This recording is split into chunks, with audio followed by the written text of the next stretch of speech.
from Zoom से meeting is being recorded. Okay. We'll start in 5 seconds. Okay. Shailesh ji will start after Vibhuti ma'am's initial remarks. She'll invite up.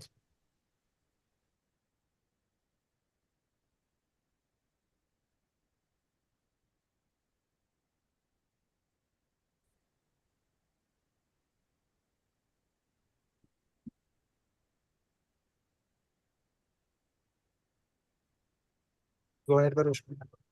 Okay.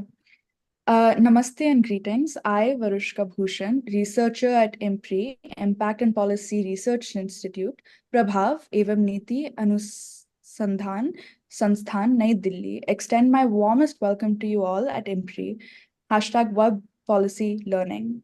Today, we are gathered here for the inaugural day of the LPPYF Law and Public Policy Youth Fellowship Cohort 3. The theme for this cohort is Advancing Justice, Bridging Gaps in Public Policy Enforcement. IMPRI, with its steadfast dedication to advocacy and youth empowerment, proudly announces the launch of the third cohort of the Law and Public Policy Youth Fellowship. This pioneering one-month online summer school is designed to immerse the next generation of leaders in the intricate world of public policy enforcement. This fellowship nurtures future leaders' passionate about law, public policy, and social justice in India.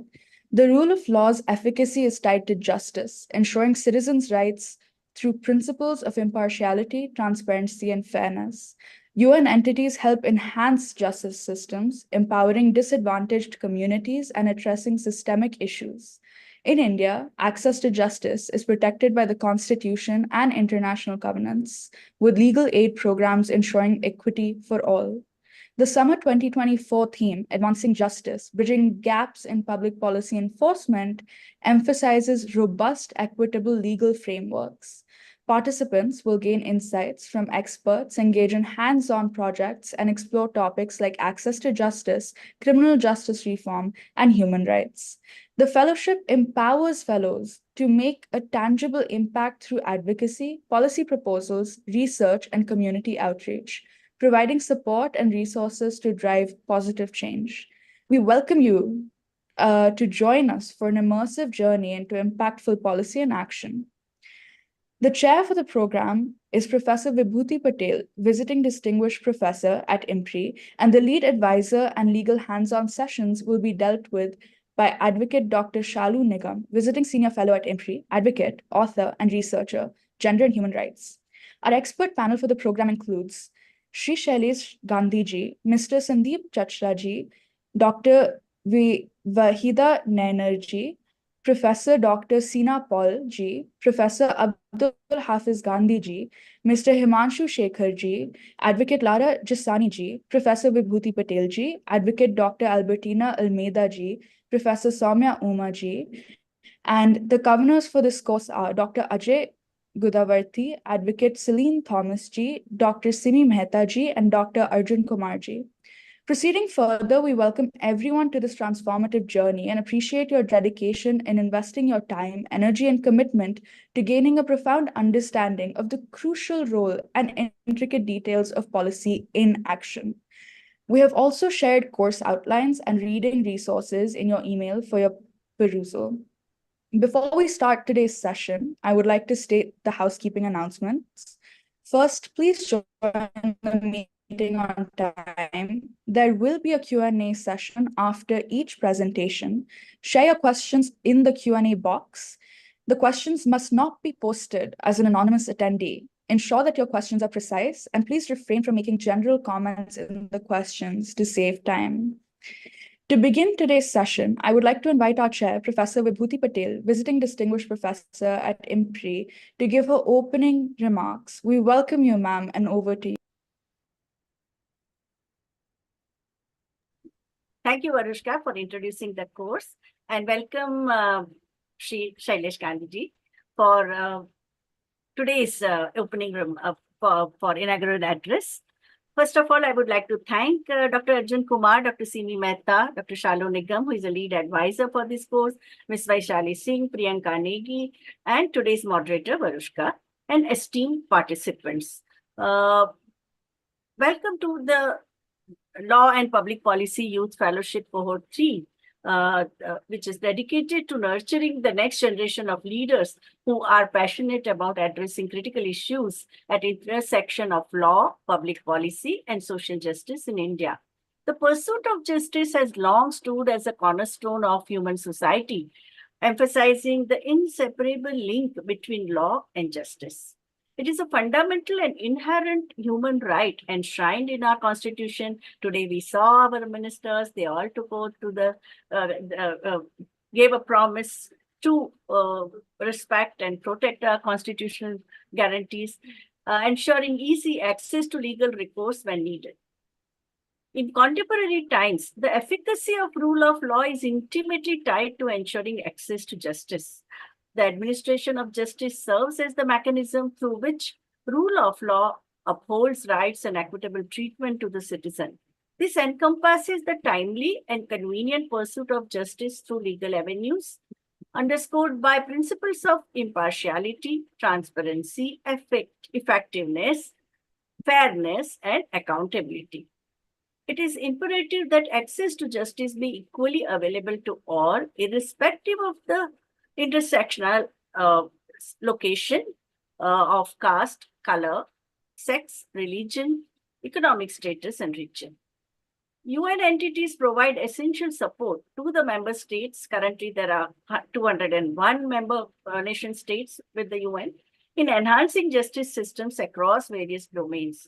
This assistance includes facilitating monitoring and evaluation processes, empowering disadvantaged communities to seek redress for injustices, and enhancing legal protection and awareness, and expanding access to legal aid. Additionally, efforts are made to bolster civil society and parliamentary oversight, address systemic issues within the justice sector, such as combat impunity for the perpetrators of sexual and gender-based violence and other serious conflict-related crimes, forge stronger connections between formal and informal justice mechanisms. In the Indian context, access to justice not only constitutes fundamental aspects of rule of law, but also protected both by the domestic common law and the international human rights conventions. Article 14 and 21 of the Indian Constitution notably guarantee an individual's fundamental right to access to justice, principle upheld by Supreme Court of India. Central to this endeavor are legal aid programs, campaigns pivotal in expanding access to justice for all members of the society. So our theme of this summer program for advancing justice, bridging gap in public policy enforcement, it is in a rapidly evolving global landscape. It is imperative to ensure that our legal and policy frameworks are not only robust, but are also equitable and inclusive. And this theme underscores the commitment to fostering dialogue, collaboration, and action to address systemic injustices and promoting meaningful change. Through this fellowship program, we are trying to achieve that. And we have very, very erudite, committed, sincere, and visionary expert, Shri Shailesh Gandhi, for the inaugural address, and we are really honored by his presence. Thank you. Thank you so much. We will now invite Shri Shailesh Gandhi ji, RTI activist and former Central Information Commissioner, for his inaugural session, talking about accelerating time-bound justice delivery. Over to you, sir. Thank you. Thank you very much for giving me this opportunity. I just share my screen.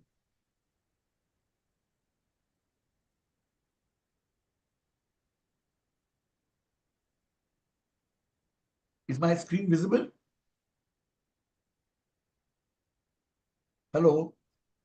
Can you see my screen? Not yet, sir. Please try again, sir.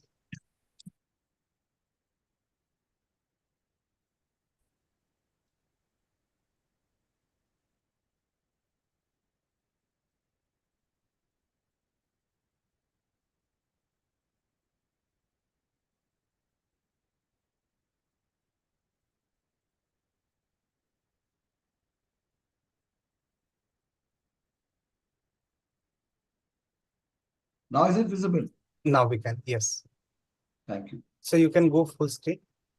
Yeah, I'll do that.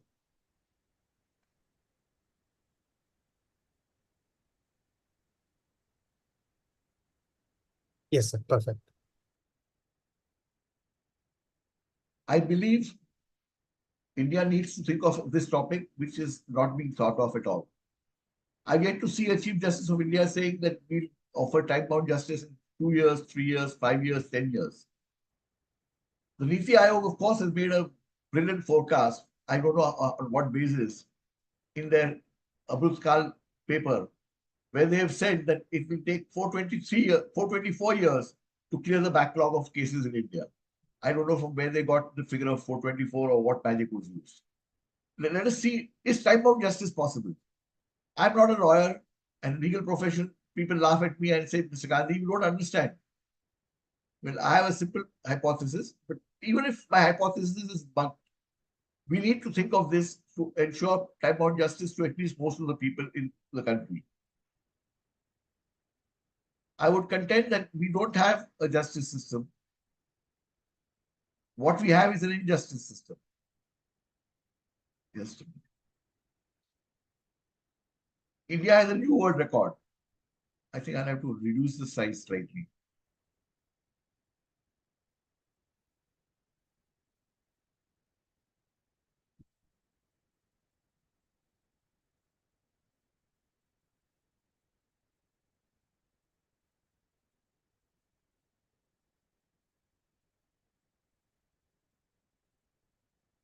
India has over 5 crore cases pending in the courts this year.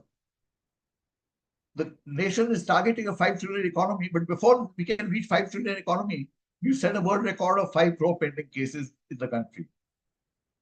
How will this match with any justice system at all? Just a minute, my screen is not.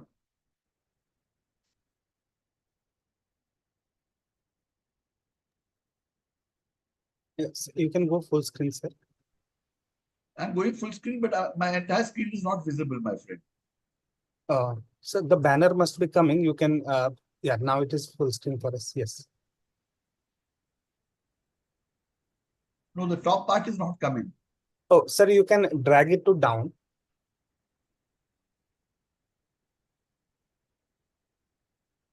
We can see full screen, full slide of yours. Okay, fair enough.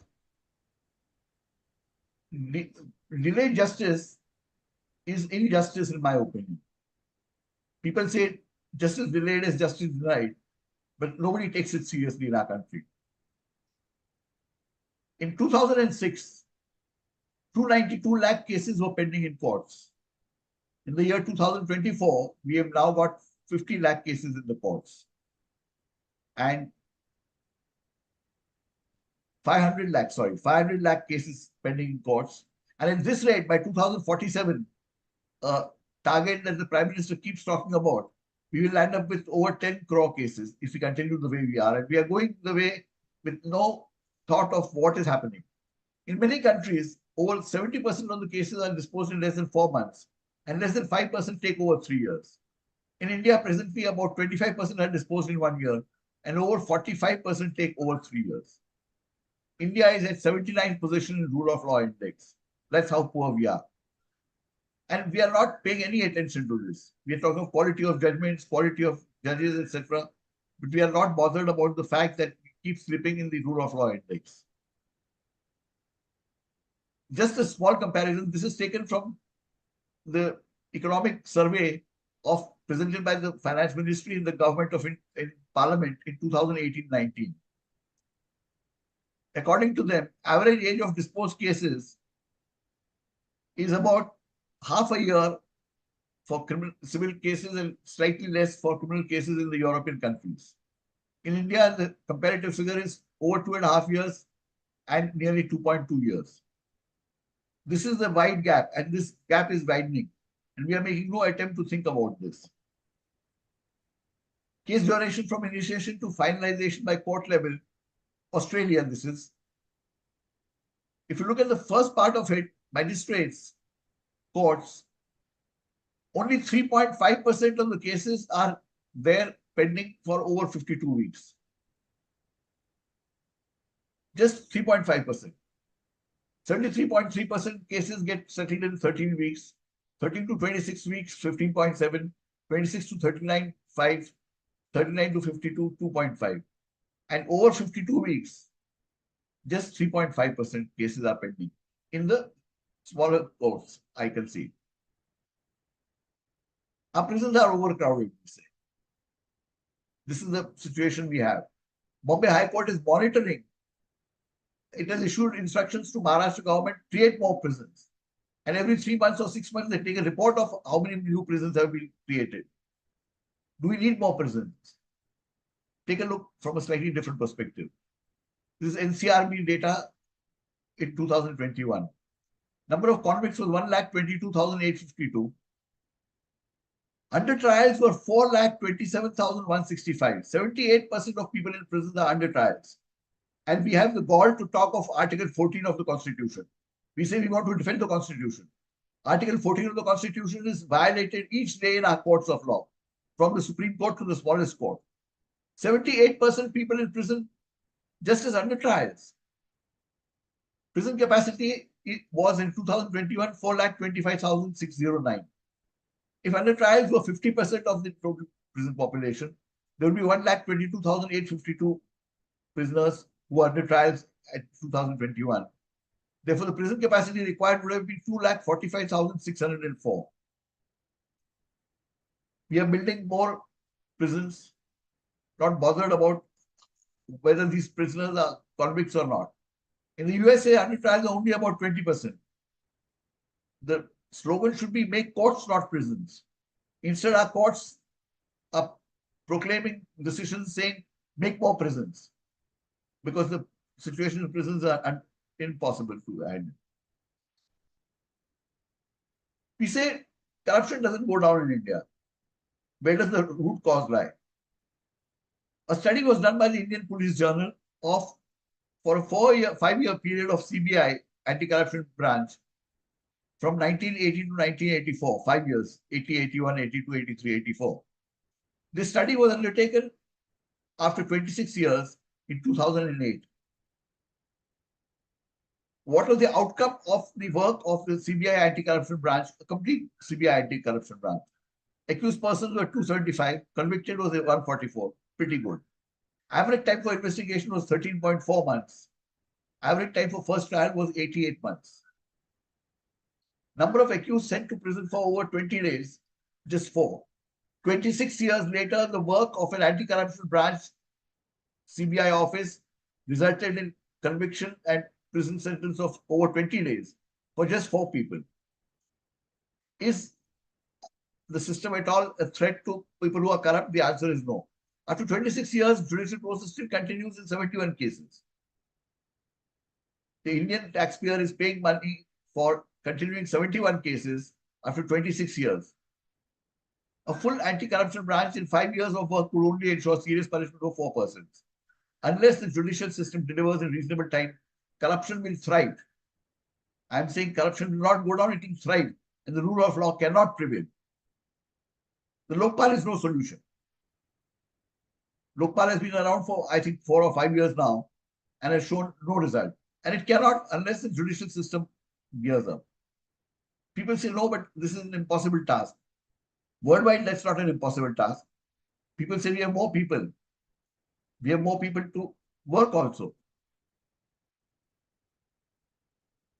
Usual solutions suggested are major judicial reforms. Judges must perform better, change laws, double or triple the number of judges. Chief Justice of India, Justice Chachra, in 2017, had tears rolling down his eyes when he was on a platform with the Prime Minister. And he said, I need 70,000 judges when the sanctioned position was 26,840. Otherwise, we cannot deliver. The constant refrain of the Supreme Court in various judgments has been that we need 50 judges per million. And people don't understand. We have such few judges, we cannot operate. General approaches, except that the problem cannot be solved and will keep growing. According to Niti Aayog strategy paper, it will take 324 years to clear a backlog. without changing anything in the way the courts work, how many judges would be required to clear the incoming cases? Simple logic is whatever is incoming should get cleared in a year. And you have to take care of the backlog also. Fair enough. This analysis is based on a simple assumption that if 10 judges dispose 10,000 cases in a year, 12 judges will clear 12,000 cases. It will not work to mathematical precision. But our study of a 12-year period from 2006 to 2017 shows that the variability from year to year, Indian average, is in a fairly tight band. It's not haywire completely. Sanction position of judges was increased from 2006 to 2017 by 19%, 29%, and 55% for Supreme Court, High Courts, and subordinate cases. It's not that the sanction position is not increased. I've not been able to figure out exactly how it gets increased, but it is getting increased. We took data from the Supreme Court's website at this website. And what did we find?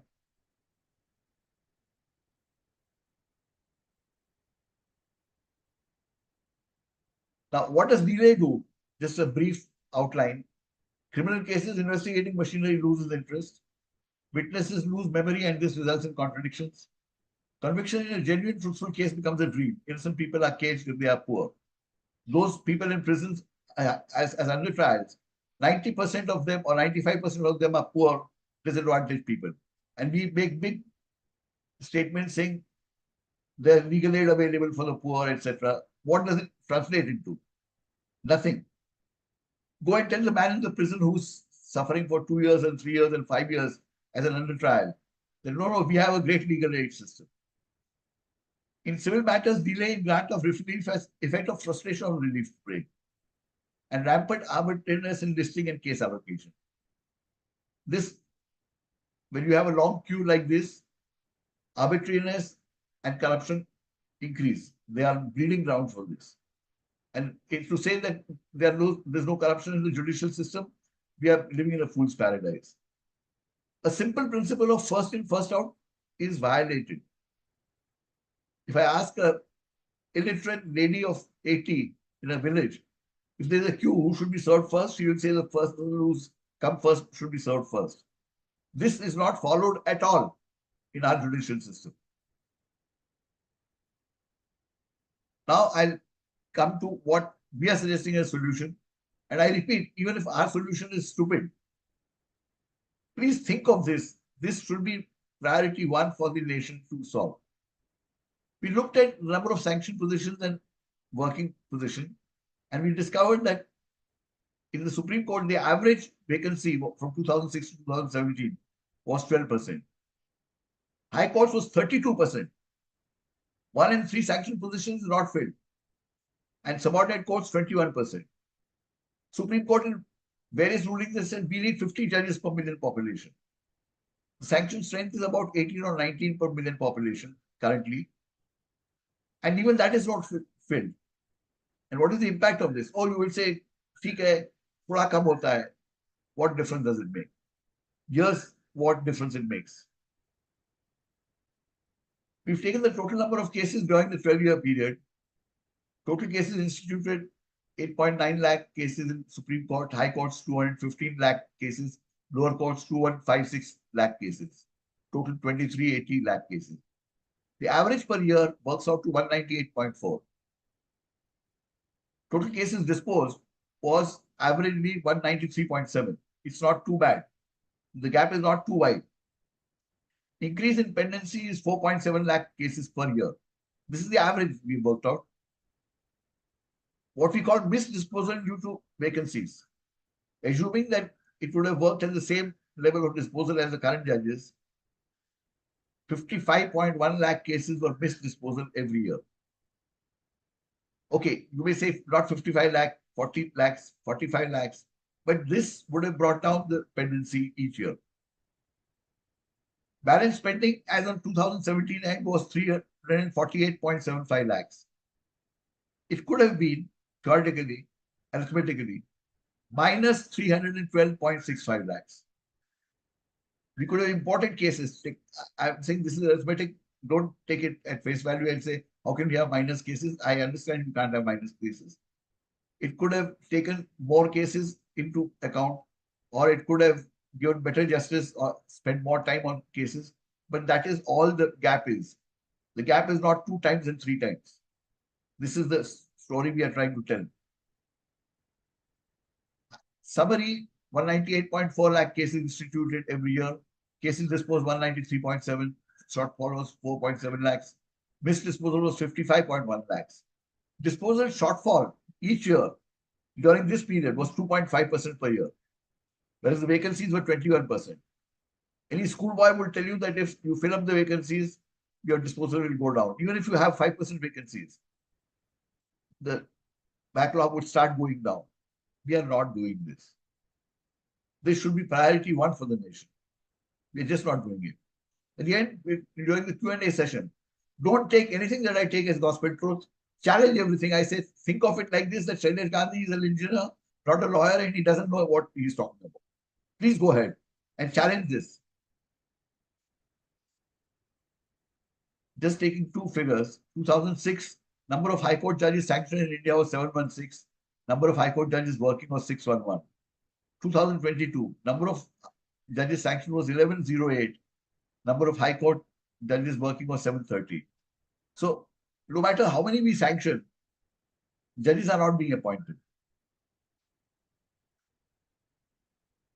And we trace this, there was a period in the Supreme Court's collegium when they were giving reasons and details of new appointments they were recommending. During that period, this is what we found. Kerala High Court, vacancy occurred in March to July 2016. Recommendation received from High Court Collegium for appointment was in February 2017. The Supreme Court Collegium took 6 months and in October 2017 gave a recommendation. 15 to 18 months after a vacancy occurs.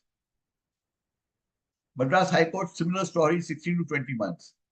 Madras High Court, 3 to 6 months. How can we fill this up? Positions are sanctioned, but nominations are not even given for names. And without Supreme Court Collegium's nomination, this government cannot appoint judges. That is known. I've heard the charge that the government takes time to sanction. I concede that should be changed. But the Supreme Court must first, the Collegium must first do its job of sanctioning, of nominating enough people. Number of vacancies should be equal to number of judges recommended. Then there will be pressure on the government as well. Today, neither the courts nor the legal profession are bothered about it. Well, this is a case in a Japanese company and an Indian company had a dispute. The Japanese company went to a New York court and said justice cannot be obtained in India. Therefore, the New York court should try this case, should settle this case. 2 Chief Justices of India, Justice Kirpal and Justice Hamadi, gave affidavits, both conceding that justice cannot be done in criminal cases. And that's something you can read later. This is a silly slide. Some people tell me, how can we ensure no vacancies? Here's a simple suggestion, and any schoolboy will tell you this is possible. Draw a list of retirements for next 5 years and review it every year. The day a judge retires is known the day he joins. His date of birth doesn't change. It's not a magic figure to come out of the hat. Estimate vacancies due to deaths, resignations, promotions based on earlier 3 years data. B. Every year, forecast the number of cases for next 3 years and factor the additional judges required. C. Add all 3 and start the process of exams and recommendations every 6 months. This is a simple solution. It doesn't require great knowledge to come with this. I've been flaunting this solution since a long time. Justice V.N. Sri Krishna has thought it fit to endorse this. He says the analysis appears to be quite legitimate and the solution propounded by Shailesh Gandhi seems workable. This is a YouTube site at which you can see Justice Sri Krishna saying this. I am contending India cannot become a first-rate nation with a third-rate judicial system. Contract implementation is very difficult in India. Most foreign investors will not come and put in a lot of money in India because the justice system just doesn't work. And having fast track cases is no solution. It actually means somebody is being pushed back. When people talk of fast track cases, I think in my mind, the picture that comes is of the poor being pushed back in the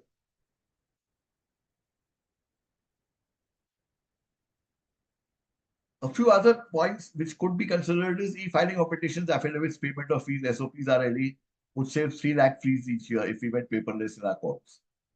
Algorithm-based computer listing, roster, case allocation, and adjournments, only 5% override to judges. This was something for which 4 Supreme Court judges had the unprecedented press conference in the lodge of their house. Nothing has happened. Nothing. One of them became the Chief Justice and continued the same system. Adjournment should be rare as per CRPC and CPC. The law is flouted routinely in our courts. Our courts do not follow the law. It's a charge I'm making with very great pain. Hybrid virtual hearings could be another solution. These are additional points. Even without this, if you just hire the sanctioned positions, it can solve the problem. Some solution, some help in this. Have secretaries to estimate the likely vacancy to assist collegiate states. Right now, the judges think they can do everything themselves. They must be responsible for evaluating and shortlisting likely prospects. The collegium must recommend names 3 months before vacancy.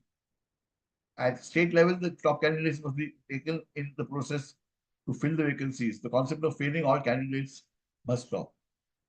High Court and Supreme Court judges are selected out of a list given by the Collegium of the Supreme Court. In the lower judiciary, there are competitive exams for most of the positions.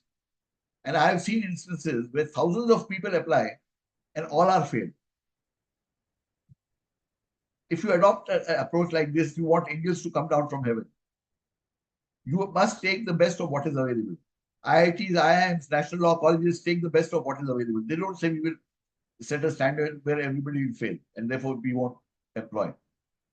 Infosys, all these places, nobody likes vacancies like this. Proposal to fill judicial vacancies has been endorsed by 100 IIT alumni, Justice B.N. Sri Krishna and Justice R.C. Chawhan. These are YouTube references. Campaign to add citizens, video endorsements. We are suggesting that if you are convinced, make your own video and put it on YouTube. Let's use social media. I'm an old man, therefore not very adept in the social media and these things. But the younger people can do this. This should become a people's movement where we don't have to go on the streets. We can do it sitting in our own houses. Law colleges should discuss this. At least discuss this and say if this proposition is false, come up with a better proposition. Come up with a different proposition. Look at it differently. Saying judges must become better, judges must do this, judges must do that is not going to solve anything. It hasn't. There's only one since independence. Various services of the government have been there and they've all improved, may not be as much as we would like them to be. But there's been some improvement. Roads, postal services, telephony, whatever we talk of. There's only one service that has deteriorated constantly, the judicial delivery system. You must first realize that long delays lead to an injustice system. Matsya Nyaya, according to Chanakya. This is easily achievable. We do not need 3 times the present judges, only about 20% more. Government will pass a law and fix responsibility to ensure less than 5% vacancies. Or CJI can feel this as a PIL and give directions. All chief justices should be held accountable. Rule of law can prevail and right to speedy justice can be ensured. Declaring right to speedy justice as a fundamental right has no meaning. It's a meaningless exercise.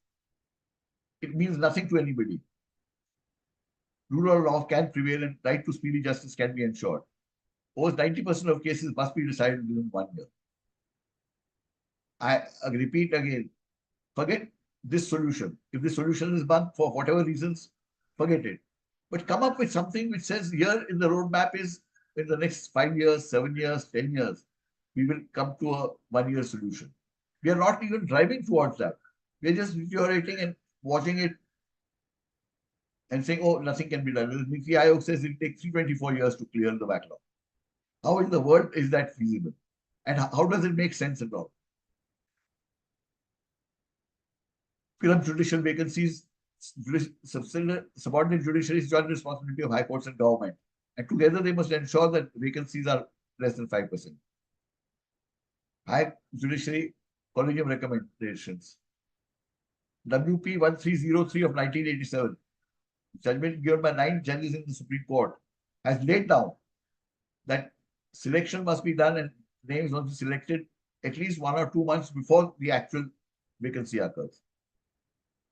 This law, framed by the Supreme Court, is flouted by the Supreme Court Collegium itself. We should hold them accountable. Who is accountable? Acknowledge the shortfall. Adjournment should be as per CPC and CRPC. We have laws. If the courts don't follow the laws, I still recall a few months back, the Chief Justice of India said in 2 months' time, Supreme Court had to give some 3,600 adjournments. And I was wondering, who's responsible for this? It is the judiciary that allows adjournments. They need to do something.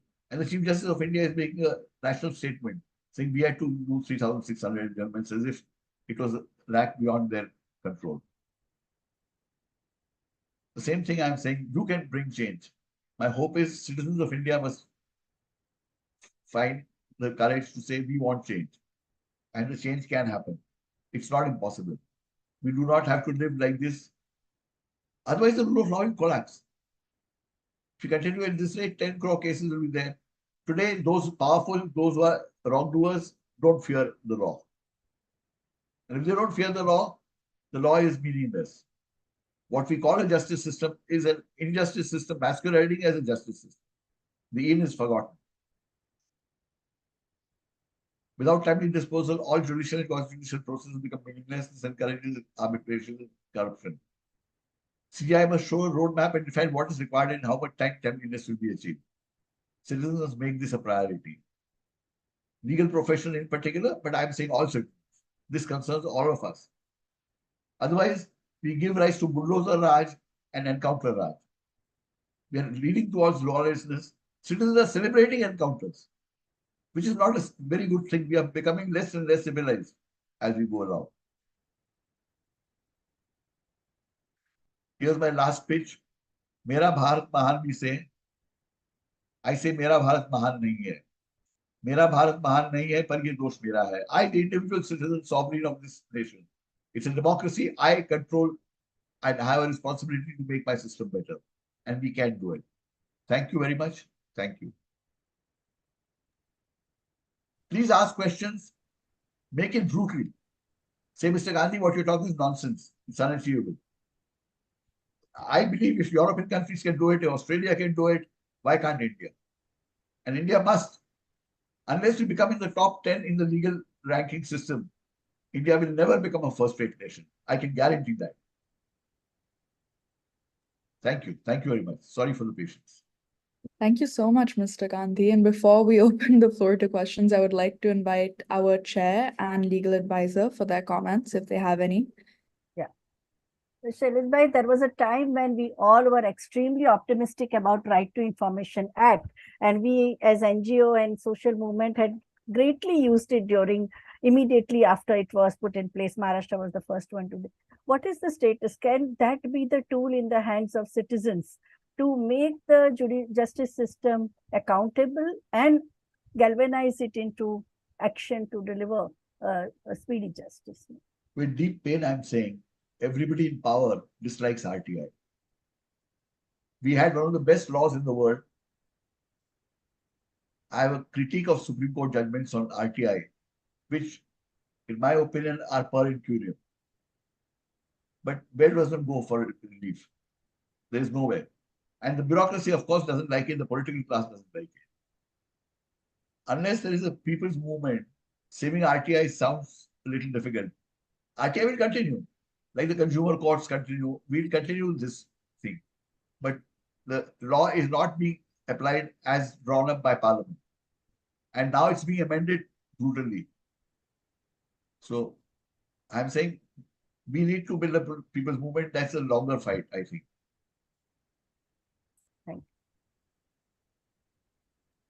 Okay, sorry. Yeah, go ahead. I will now I just also, add one sentence. The law has been amended by Supreme Court judgments. It has been violated by Amended amended by, yeah, illegally and unconstitutionally. correct. okay. I will now open the floor for questions. You can put it in the Q&A box, or you can raise your hand and then proceed to ask the question as well. We can have Shala ma'am's comments before the Q&A. Ma'am, please go ahead. Yeah, just one thing, sir, like since I have been practicing as a lawyer for past, a few years, and what I have been seeing is that the judges blame the lawyers blame the clients. So it's the blame game which is there, because, if there is a pending, cases, and the judges will say that, okay, lawyers are taking adjournments and therefore they are delaying the cases. But the thing is that nobody is looking at, as you have rightly said, that we should have more number of courts and more number of judges. But this is not happening, and we are just playing the blame game for past few years. So definitely we require citizens movement. But the other thing is also what I would just like to add here is that the kind of diversity in the judges, selection of judges, because I think yesterday, the Chief Justice of India went to Harvard and he was delivering a lecture, and where he said that, we should have more women judges. But then who will appoint more women judges? It is on his, plate that he has to do something about that. So I really don't know, how should we proceed in this kind of system? Ma'am, in my opinion, and I'm saying this with deep pain, the judicial system has given up its ownership of the judicial justice system. The legal system also has given up its ownership, and everybody is saying, "Chalta hai, chalne do." And here's the solution. Supreme Court judges have been saying we need 3 times the number of judges. Supreme Court, in its judgments, has said we need 50 judges per million. As if unless we do that, we can't have a justice system. What our study shows is that we need to just fill up sanctioned positions. It's a small increment of 15-20%. People say we don't have courthouses. Courts can operate in 2 shifts. There's no reason why courts can't operate in 2 shifts. Without any expense on infrastructure. But somebody needs to feel the fire in the belly and say, this is unacceptable. Who will think of India? I'm sorry, but I think the political class thinks more of India than the judicial system. Where the judicial system is responsible to deliver, the judicial system must think they own it and say, here's the solution. As I said, jump what I'm saying. Forget it. But for God's sake, let the Chief Justice of India come up with a solution saying, okay, in the next 5 years, 7 years, 10 years, we will have a solution. That is not happening. And that is what is very painful. And we keep deteriorating. I'm hoping some of you young people will take this up as your cause. Yeah, thank you. Thank you, Ms. Vibhuti, and thank you, Ms. Shalu. Just as I said, we're opening the floor to questions, and we'll start with Shalvi. You can unmute yourself and ask your question. Thank you, Varshka. Thank you, Dr. Gandhi, for a wonderful insight on the justice system. I just have a quick question. So I am myself not a law student, but I am interested in public policy, and I'll be pursuing a career in public policy. So I just want to understand from all the speakers here that how can a public policy maker may address systemic biases, as Dr. Nigam said, that how the CJI just addressed that, we should have more women, more women on the board of the CJIs or in the legal system. So how that systemic biases should be catered to as a policy maker, and specifically when we go with the criminal justice system? I believe democracy is rule of the people, for the people, by the people. Correct. We've converted it into a system of elections to select rulers for our nation. We as citizens need to do something. If Right. 50 lakh citizens were to stand up and say, they write about it, discuss it, talk about it in various places, over social media, over normal media, in meetings, etc., I'm sure a change will come. It's not so Yeah. difficult. 75 years back, we were able to throw out a foreign government from our rule. Now this is our own government. Surely we can get change. We are not trying. The average citizen is just given up. We need to create an awareness saying citizenship involves not just voting once in 5 years, but being concerned. Yeah. If 50 lakh Indian citizens take it up, I'm sure you are a young, very young person. You take Yes. it up. Spread it amongst your college friends that this is Yeah. possible. Got it. Thank you, Dr. Gandhi. Thank you. Incidentally, I'm not a doctor. I'm just a normal bachelor of engineering I did, and that's all I studied. Friend. Okay. Thank you so much. Thank you. Thank you, Shalvi. And Ritika, you can also unmute yourself and ask your question.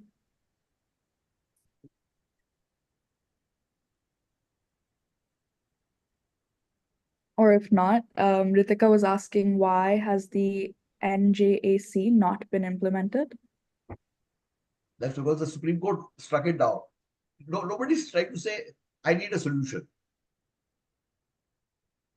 The Supreme Court struck it down because it would ensure that some political interference could also come into the selection of delegates.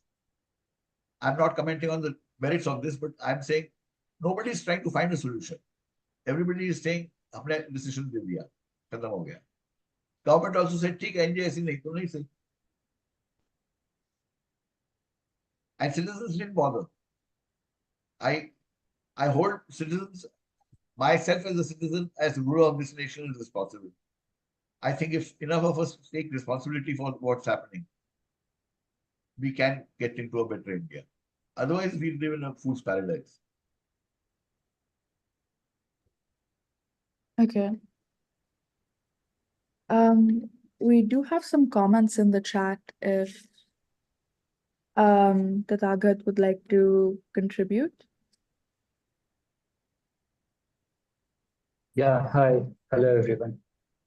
So as Sir rightly pointed these issues out, and as a citizen of our country, and I'm also an advocate by profession. I just graduated last year after my BBA plus LLB. And right now I'm involved with a campaign, awareness campaign in Bihar. You might all have heard about it, Jan Suraj, led by Prashant Kishore. And this experience has been thought-provoking for me because I belong from Bihar. I have seen the ground reality on the ground itself. It is very stark reality, which has not been as a Bihari. I have also not seen this reality on ground, which is as it is today. So the things which Sir told today us, I believe these issues are mainly because of the pendency in the court, right?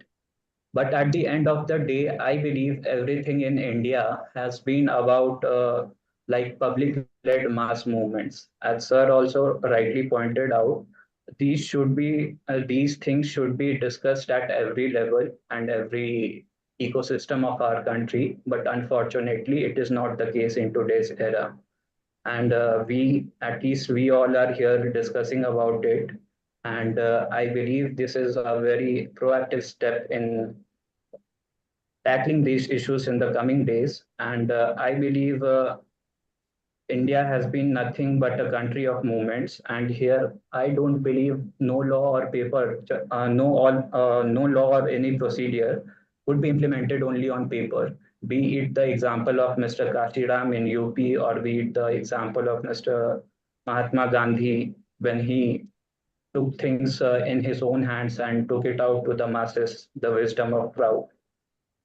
So that's my piece, and I would like to just suggest one another thing, sir, which you rightly pointed out, and I have mentioned it in the chat as well. Like I believe the judges should be aware of this case, but in today's day and date, they are not getting the time, or the realistic situation might be something different from what we perceive.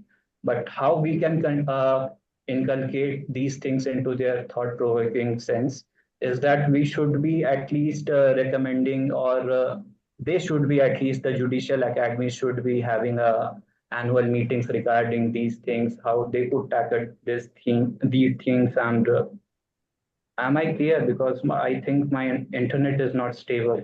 No, we can hear you You are clearly. clear. Yeah. So I believe these things should be inculcated in the judicial academies itself. When a fresh batch of judges or anyone as an industry expert is joining, and at least they are talking about these things. And if you talk about certain things, if you communicate to a average person, he might be taking these things up or might be not. But a thought-provoking conversation should be there. Thank you. That's my piece. Thank you, Diwakar. It's very thoughtful of you. I'm hoping you will take this up as your personal agenda.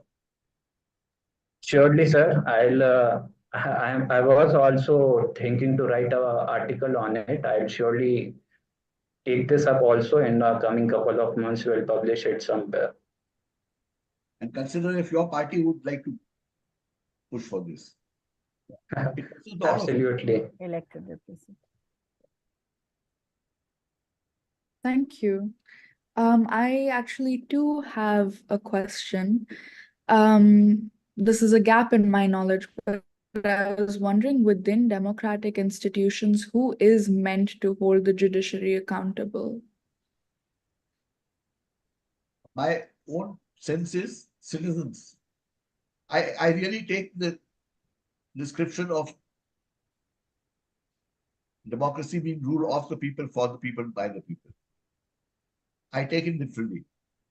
And if you talk of it, if we are the ruler of this nation, we are responsible. And unless the citizenry does something, it will continue as a farce. Just as an example, I'll tell you, I did not want to go all out against the judiciary, but the Supreme Court ruled that those who want to stand for elections, who want to become public servants, must declare criminal charges against them. What is the logic of this? This is like saying tomorrow for a job, they will say, तुमको कितनी गाली किसी ने दी last year, वो बताना. Is this the way to look at something? Criminal charges may be filed against anybody. A person is guilty until proven innocent. And this simple logic has been defined. And the whole country is agog. Organizations are saying, yes, we got 40% criminals, 42% criminals. How absurd does this get?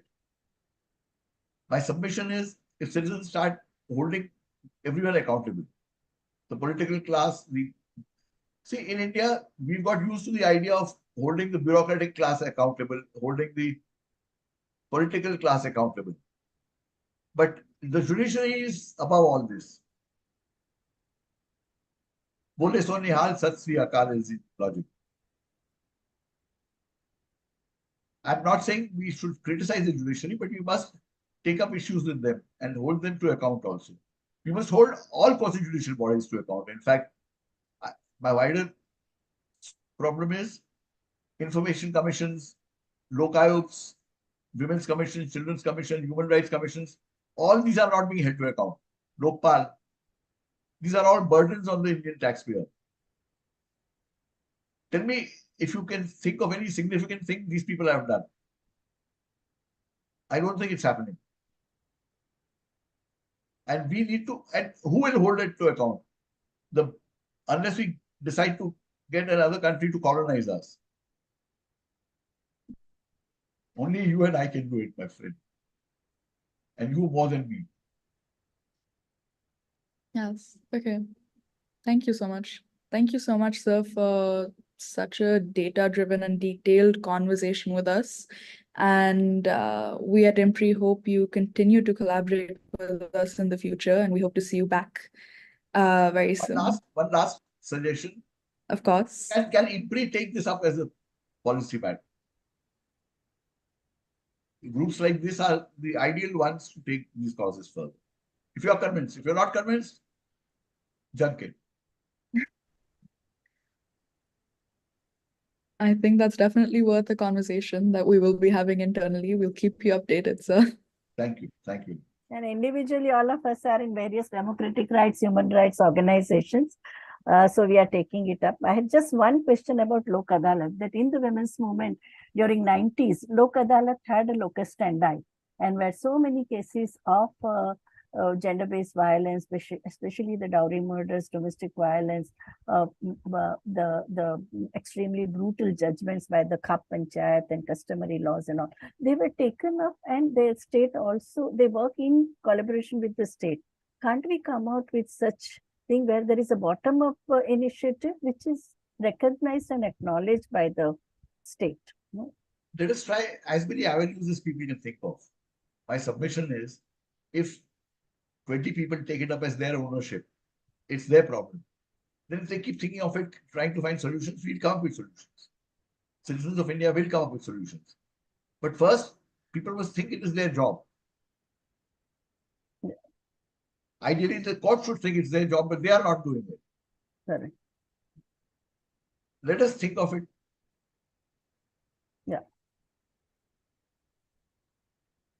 Okay. Even all the procedural aspects of the law, it was the movement which gave that, no? The way police was behaving was extremely cruel. How to take dying declaration, how to do the medical examination of survivor of violence, how to do the procedural work and the paperwork in case of domestic violence. Everything was taught to police and judiciary by the women's movement. So I think for all other laws, same thing will have to be, because even for whether it's a forest law or disaster management responses and all, it is the people who are suffering, those who are at the receiving end of the system. They are the ones who are teaching. We remember, like for forest law, all the officers were made to sit as a participant, and it was the tribal women who were the resource person who were teaching them how to deal with the forest dwellers. No, so I think that kind of a democratizing initiatives will have to be taken, which were there in the 80s and 90s. I'm hoping some of the younger people take this up. Yeah. Yeah. I'm too old now. No, you are younger than us. The speed with which you are working and the commitment and intensity. Tathagat is asking if we can get the PPT. Yeah. If I would request the organizers to share the PPT and my article with all the participants. Yeah. Even the readings are to be shared. Yeah. Yeah. Sure. Thank you. You have shared Thank you the very readings also. Yeah. Okay. Thank you so much, sir. Yeah. Once again, we look forward to having you back, and we really appreciate the amount of detail and care that you presented with. Thank you. We will now hear from Ms. Vishali Singh, a researcher at IMPRI, to introduce the components of the fellowship, creative project writing and presentation and publication, before our next speaker. Thank you, Ashka. A very good evening to everyone. Am I audible? Yes. Only Okay. thing, your face is visible, only half of it. Is it Yeah. better now? You have to adjust your screen. Now it's fine. Now it's fine. All right. Thank you. Right. So, as part of the fellowship component, we will be sharing the guidelines document and the reading resources with the participants. This is the document that will be shared over email with everyone. It is one of the components which includes detailed details of various creative projects component. We have also provided the section of about the fellowship, details of what is it about. We have also provided you the the snippets of previous cohort fellows and the research topics as well. Then we have the various contributions that has come across from the fellowship as an outcome is we have the, if you move on to the next slide, we have the event outcome report of our first cohort. Next, we have the research papers that our fellows have contributed, and it has been published as an ISBN book in an edited form. It is it is there at the IMPRI books website. We'll show you after this with the fellows as well. Moving on with this, we have also provided the various sections of what is the requirement. Moving on. Right. So this is the part where the creative project details is provided. This shows that the book that is there, the name of the book is mentioned here, which is the LPPYF, an anthology of essays on advancing justice, bridging gaps in public policy enforcement. We have also listed out various themes as well, which can be taken up by the fellows. These are just broader themes that is there for your broader understanding that where all they can delve into with respect to the creative project. Also, fellows will have to submit a research article as well based on the creative project that they're going to submit, which will be published in the ISBN edited book, which will be released by IMPRI. If we move on to, right. So the very first component of the fellowship is that fellows are requested to submit their abstract. The abstract is going to be similar to what the creative project is going to be based upon. And this is going to be, the abstract submission is going to be of your research interest or anything you have heard from the speakers or any of the pressing issue that you feel requires attention, you can write upon it, which is supposed to be submitted in a 250 to 300 words document form. You can email to us at learning@impri@gmail.com. And we have also provided you the deadline, which is June 20th. Obviously, you can discuss the topics, your research title or the topic area that you wish to delve into. You can discuss it with our experts. We have Vibhuti ma'am and we have Shalu ma'am. You can discuss it with them, and further you can work on the research paper as well. If you move on to the next component, right, we have the research essay timeline as well. It is there in the guideline document. We have provided with detailed timeline that when all you're supposed to meet them. We have June 15th, which is the topic selection. Then we have June 20th, which is going to be the abstract submission that fellows will submit over email. July 9th is going to be the creative project presentation. And July 16 again is going to be creative project presentation. July 25th is going to be the final submission of the research essay. If we move on, right, we have the research essay guidelines also that we have mentioned in the guideline document. It states the style that the fellows are supposed to adhere to while writing the research paper. What all components is required that they are supposed to, which includes the references as well. If you move on to the next slide. Right, we follow the APA citation style. Fellows are requested to cross-reference as well of any of the references they have quoted in the text to avoid any kind of plagiarism or copy of the ideas from the original authors. Moving on. Right, we have also included a component of AI skill use for researchers. This is a list of various AI tools that researchers can take help or, try to develop how they want to, such as we have the research and information gathering. We have various different types of AI tools that they can use, writing assistance as well. Then we have the citation and reference management. If you move on to the next, right, we have the drafting as structuring as well, data analysis and visualization. If any of the fellows, they wish to delve into more data-oriented research, they can obviously perform Tableau, Excel, and AI. Then we have different kind of other AI tools as well. Then we have the AI writing assistants, and also very important component is the plagiarism checkers.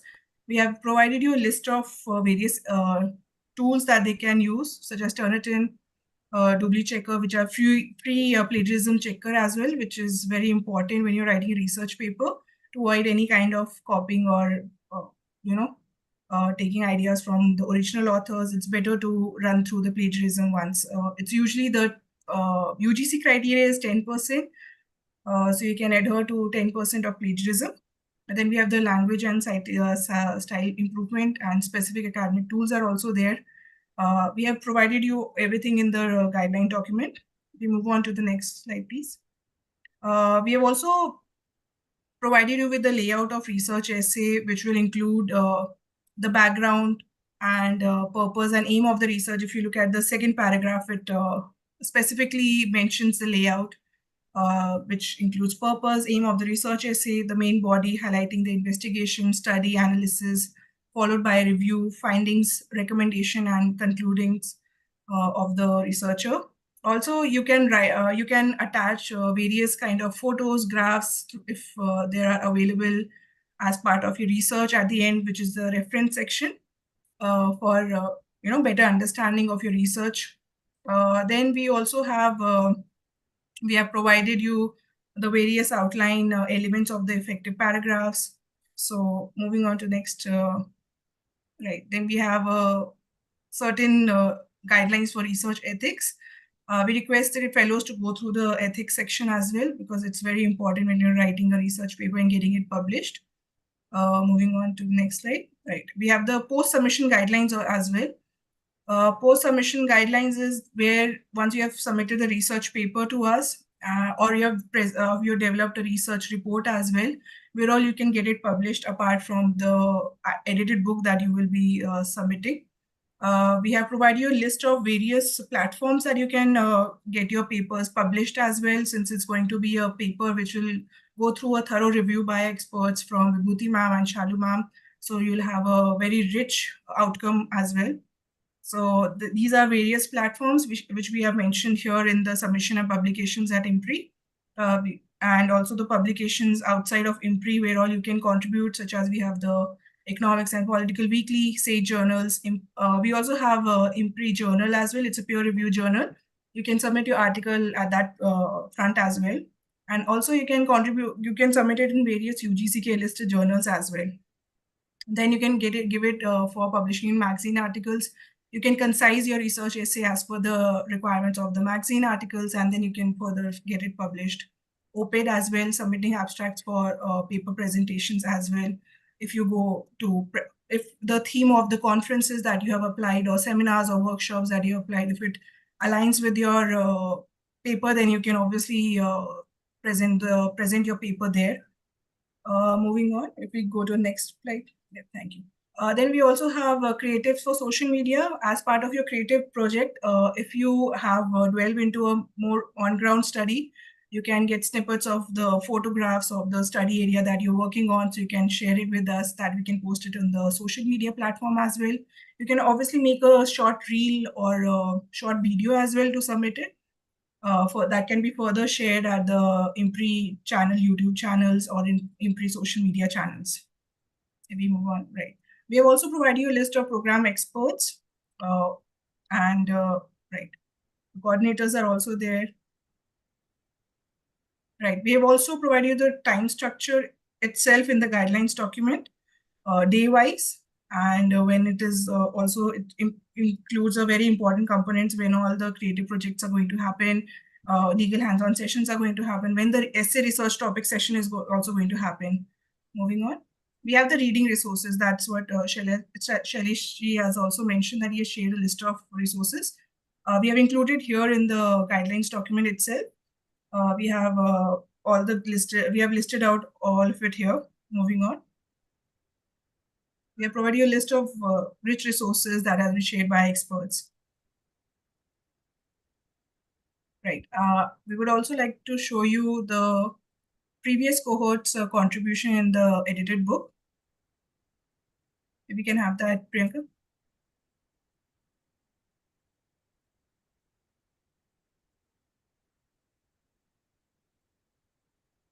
Right. So this is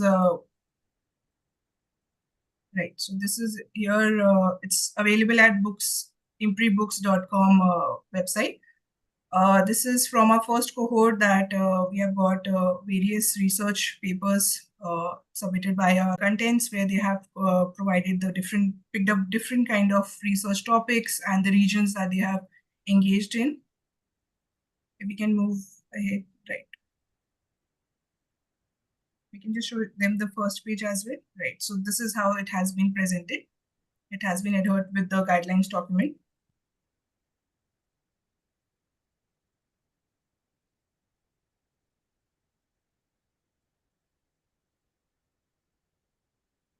This is the case study where they have clicked the photo and they have pasted it here itself to show more references.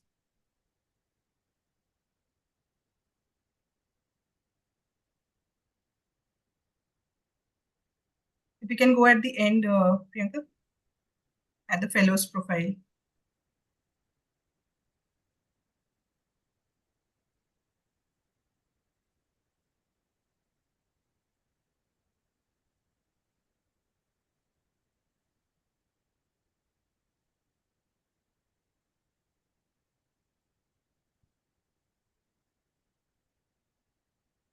Right. So this is a list of our fellows, from where they have been, working on the research. They're from different backgrounds and disciplines as well. So you can see we always give a contributor section as well. We go to the next page. Right. So we have listed out all our fellows here in the book at the end section. Also, yes, we have our supervisors as well, Professor Vibhuti ma'am and Shaluji. And the editor section as well. It's a proper, yes. Apart from this, there's another book, which is the second cohort book, which has already been released and published. And there's an event outcome report books also that are released as part of this fellowship. Apart from this, we have also provided you a list on the event page, which you can go to and get. If you require any kind of assistance, you can write to us at learning@impri.com as well for any clarification, or if at any step you feel you need assistance, we can obviously get you connected to our experts, which is Professor Vibhuti ji and Dr. Shaluji. So we can help you connect there as well. For any clarification, you can obviously, we always have the session open. You can get it clarified here as well. That's it. Thank you so much.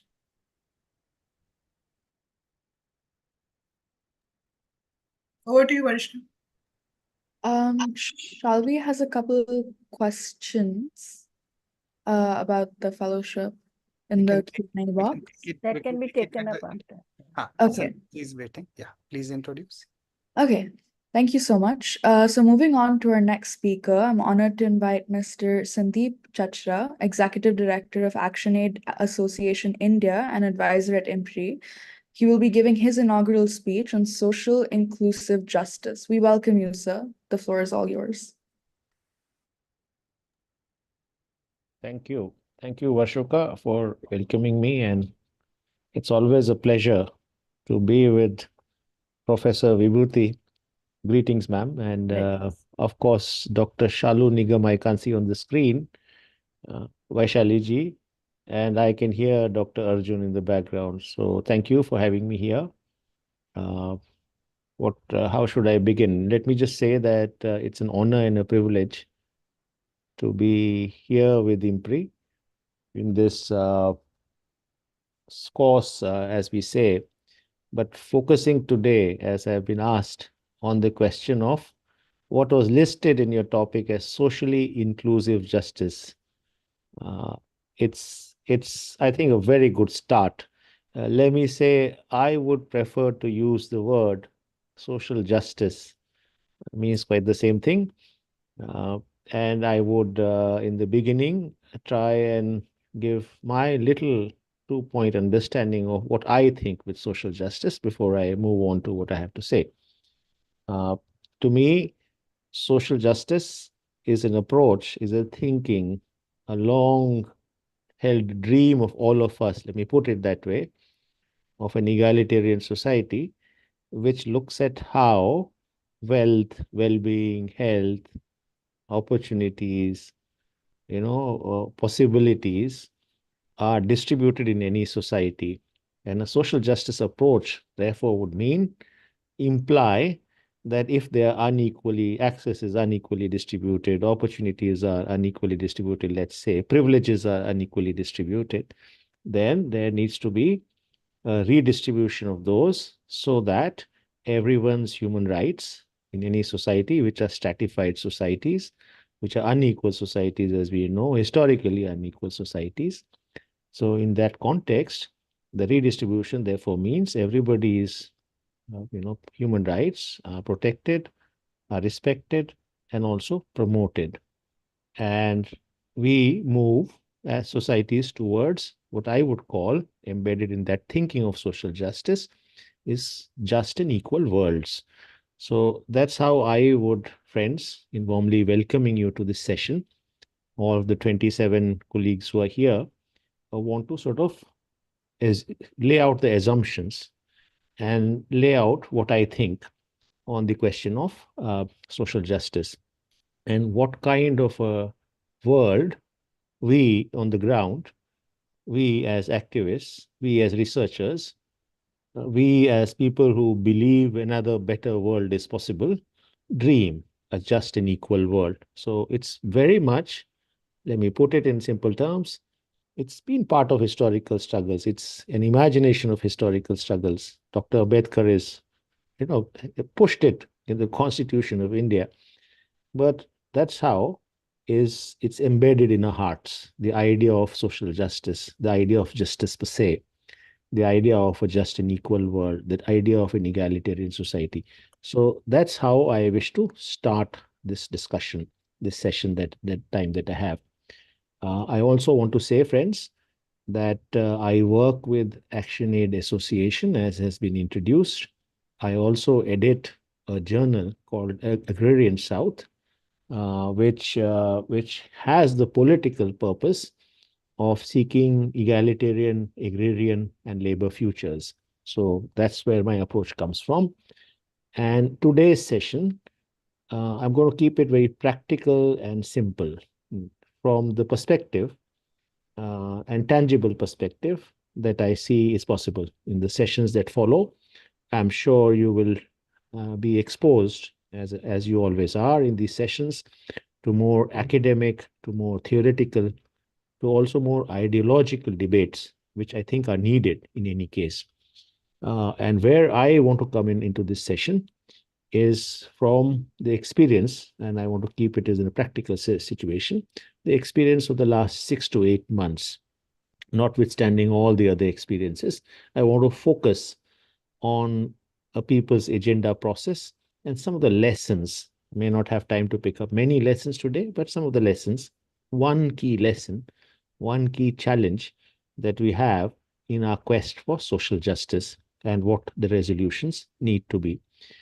Friends, I want to say that over these past 6 to 8 months, the organization that I'm committed to and I work for has, with support and leadership of 320 human rights defenders in about 300 or so districts, engaged in a process over the 6 to 8 months of actively listening to, of actively collaborating with, of actively seeking ideas from marginalized groups of India.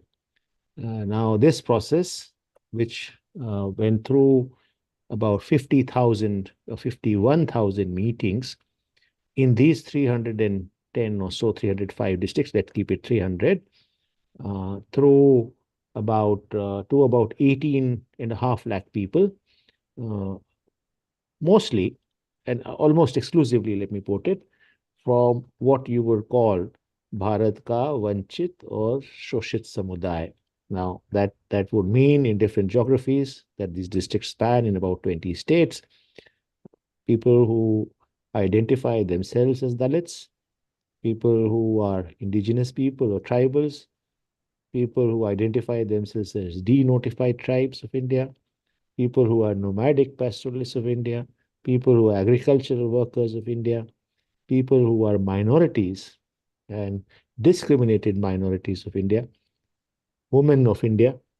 So this spans across the fisher folk of India, the sugarcane workers of India, the bonded laborers of India, the salt pan workers of India. So we've sort of, this exercise that I talked of, the people's agenda, which essentially is an agenda of service and solidarity to the most oppressed of this country over the last 6 to 8 months, told us what, therefore, should be the agenda of social justice in the years to come.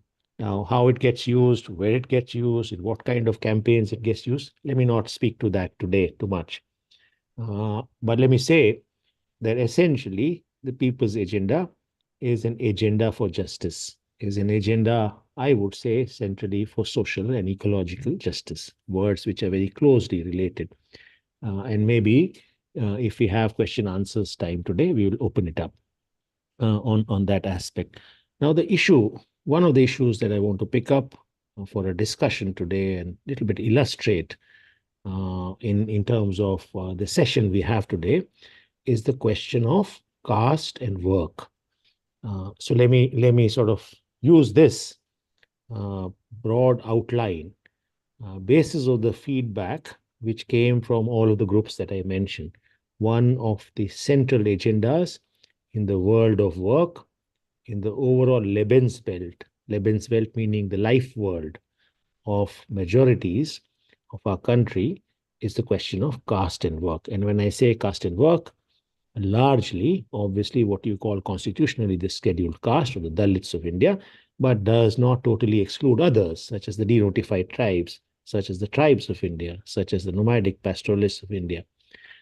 Now, friends, as we know, and this probably is a no-brainer to university students, many of whom are here, to others, I saw the profile very quickly, but it's a no-brainer to say that the question caste is very central to the idea of division of work. And this we all know. Caste is one of the fundamentals how the world of work has historically been segregated in terms of who will get what kind of work, and that too through generations. So we all know this. This probably is a no-brainer. And I think I just wanted to sort of state this upfront in case there are any issues with it. Now, we all know that at the lowest end of our social hierarchies, and that's why the question of justice is what we're building on, at the very lowest end of our social hierarchies are the Dalits of India. And they, as we all know, are castigated, pushed historically into the most what is called ritually polluting occupations. In normal parlance, we call them unclean occupations. Occupations which are either ritually polluting, unclean, occupations which carry with them inherently the highest, not just the social ostracism, but the highest intensity of labor, of manual labor, the highest risk of labor, often even life risks of labor, which the caste called, which the Dalits of India have been castigated to. We all know this. Now, as we know, and this is what we heard, we all know that in the Constitution of India, the article, the fundamental right of equality, it has 5 articles. And of those 5 articles, if you look at the Constitution of India, which guides us, 4 of those articles are related to caste, the question of caste. If you look at the directive principles, the question of equality in work is one of the important driving forces of the directive principles. We all know this. Let me remind you that in addition to these, I'm just giving some examples, in addition to these, there are a host of legislations which overall, including in the world of work, although I'm speaking more to the question of world of work today, but overall in the life world of our people, push on ensuring that there are no atrocities. The acts which are devoted to preventing and prohibiting and outlawing atrocities, the Atrocities Prevention Act. We all know that in the same constitution, through the same constitution and driven by the same constitutional logic, we have other legislations. The Untouchability Act, it's from the last century, mind you. Yeah. So these are not new. Yeah. Even the Atrocities Act is not new. It has sort of manifested itself more powerfully in this century. Similarly, as far as the world of work is concerned, we have the Equal Remuneration Act, which ensures that there is no wage disparities, not just on the axis of gender, but also on all other axes, equal pay for equal work, so that no member from a scheduled caste community gets lower pay, which has been the case. which sometimes still perpetuates to be the case. Similarly, we also know that through these legislations, we have a host of other related legislations. The Bonded Labor Liberation Act of 1976, which was updated and amended, I presume, in 2014 or 2013. And now we have another central sector scheme with reference to, as a derivative of that Bonded Labor Liberation Act. We all know that we all welcomed the updated Abolition of Manual Scavenging Act, 2011 perhaps. That's the amended version, the updated version, the more empowered version, if we call it. The Bonded Labor Liberation Act, for instance, recognizes that a range of Dalit communities of India in agriculture work and beyond, including in newer forms of slavery, are consigned to bondage. So although it is not just caste-based, but the fact is it centrally recognizes the question of bondage and the question of caste. Similarly, as I mentioned, the Abolition of Manual Scavenging Act centrally focuses itself on the most unclean or most degraded and most stigmatized form of carrying night soil and outlaws it completely. We also have in our legislative domain, I'm just giving you a sense of what are the kind of constitutional provisions, friends, which push to ensure that there is an end to caste-based work. Similarly, let me also remind you, in the last century, were also a couple of acts, I think 3 of them, but at least a couple of them for sure, in Tamil Nadu and Karnataka, which recognize the question of caste-based sex work. The Devdasi Prevention of Dedication Acts, the Dalit girls who were dedicated to temples and therefore dedicated often and ended up often in what is called caste-based sex work. So we have some of these provisions. But despite these provisions, during this process, whether it is with Dalit communities across, whether it is with de-notified communities, whether it is to some degree with other minority and, sort of the intersectionality of it, the Dalit Muslims, for instance, we heard time and again that the question of caste and in terms of caste-based work perpetuates.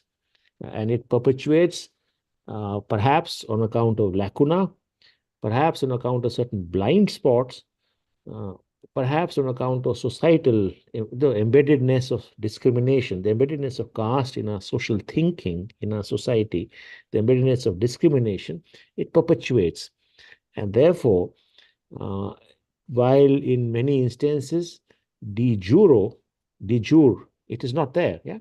But de facto, that's the reality that people, majorities from the communities that I'm talking about face directly and जिसे हिंदी में बोलते हैं अप्रत्याशित उसमें परिवेश में भी.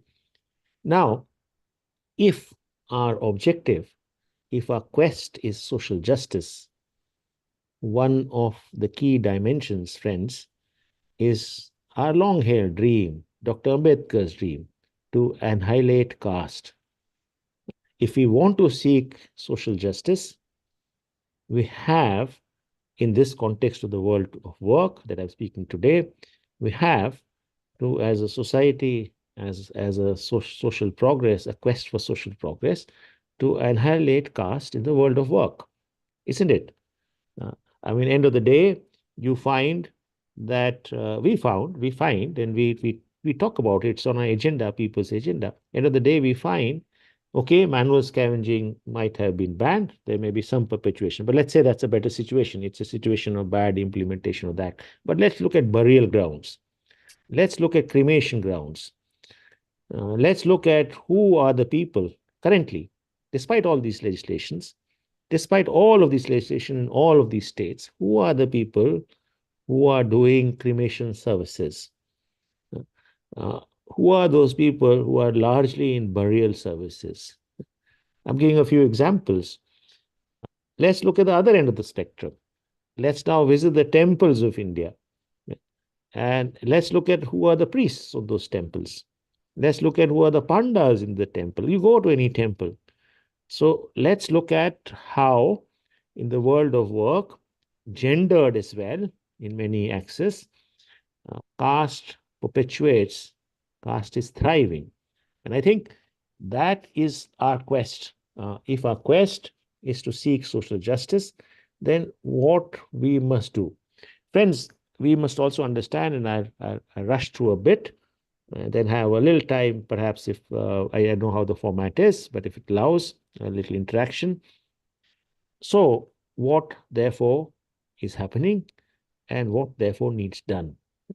How do we sort of ensure that this century we reach our social quest, our justice quest, to see an end of caste in the world of work? That does not mean we just say, let's end caste in the world of work, but we have to end the embedded nature of injustice, social injustice in that world of work.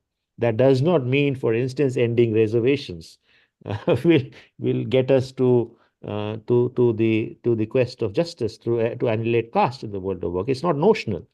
That, in fact, on the contrary, means revitalizing reservations, revitalizing reservations in the private sector, revitalizing stalled, sort of progress in employment, even in the public sector, revitalizing reservations in services and in arenas where transitions in the world of work, which means outsourcing of work to private parties, is also ensured.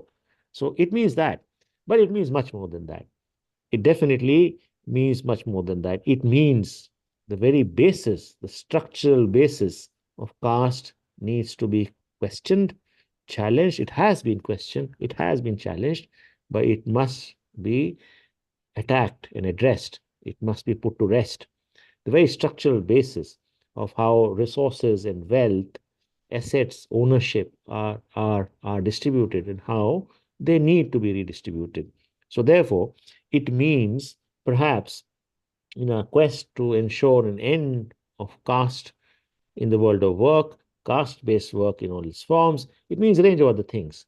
It means, for instance, in the agrarian societies, in the rural societies, the fundamental and the stalled question of land reforms. It means that the historical challenge of landlessness, of certain castes among us being castigated to be landless workers, to have no assets in the agrarian sector is addressed. It means that unfinished agenda of land reforms is once again surfaced, and the redistribution of land, agrarian land, homestead land, happens to those who for the last 3,000 years, 2,000 years have been landless. Ancestrally landless, continue to be landless, will be landless should this agenda not be taken up again. It also means, therefore, friends, we need to figure out what the reality is. Some political parties, social activists have taken this up in the quest to ensure one of the ways you can address this question of caste-based work is to ensure a right to work for everybody. Some of the political parties tried to put it in the agenda. I think Congress has, or the left parties have, for instance, in this instance, the right to work as one of the fundamental directions of travel as far as the world of work is concerned. It also means, as the other parties have put, some of the parties have put, a socio-economic caste census to know where things stand. How distribution, what I spoke to in the beginning, stands today. What's the reality of it before beginning even redistributive efforts?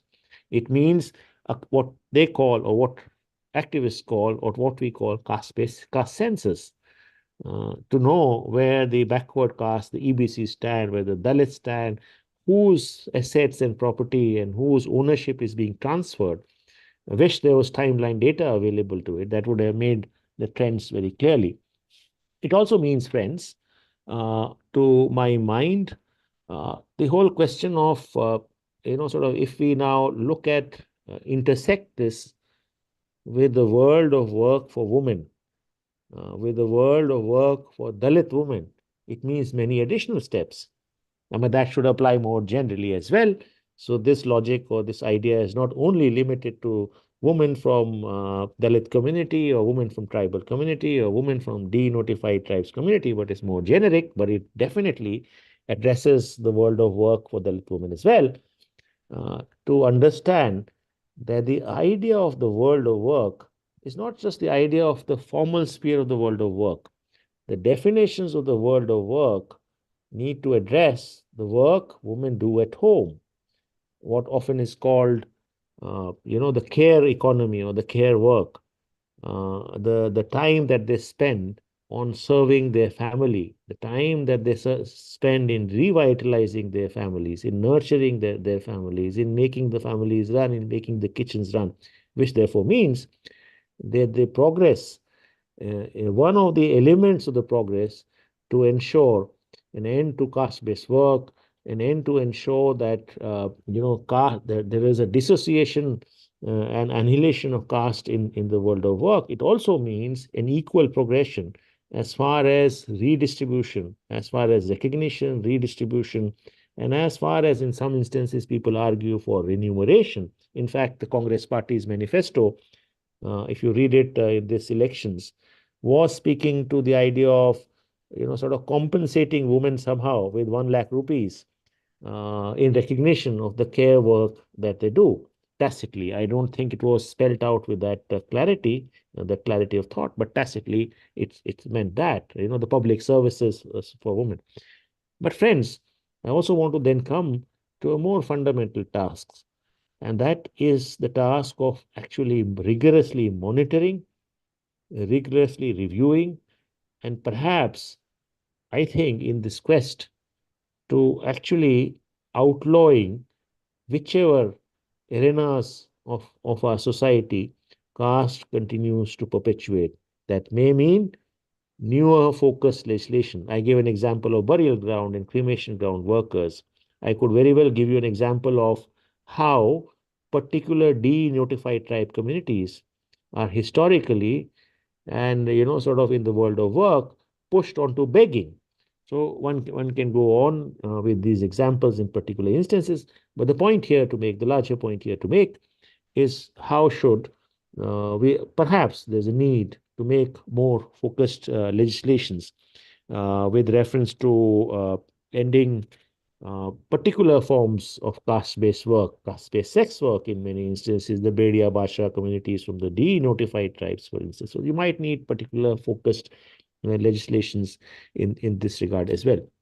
Now, friends, so in a way, if you look at a social justice approach, if you look at an idea of social justice, if you look at an idea of a society with social justice, if you look at an idea of future, which is a just future, in this question of a very narrow question, one can sort of now take examples on climate change and what is happening to communities from the lens of social justice, from the lens of ecological justice. But I'm not getting into all examples, but just suffice to say here, and just to illustrate, the idea of social justice, therefore, is an opportunity for us to interrogate every current, sort of social sphere or social reality. I took the example, which is not minuscule, by the way, which is not at all minuscule, by the way, but I took the example which is the reality, a life reality of around, sort of 20% or 25% people of our land. And therefore, the approach of social justice or the thinking of social justice would encourage and invoke us not just into arenas for policy reform, but arenas for social conscientization and social reform as well.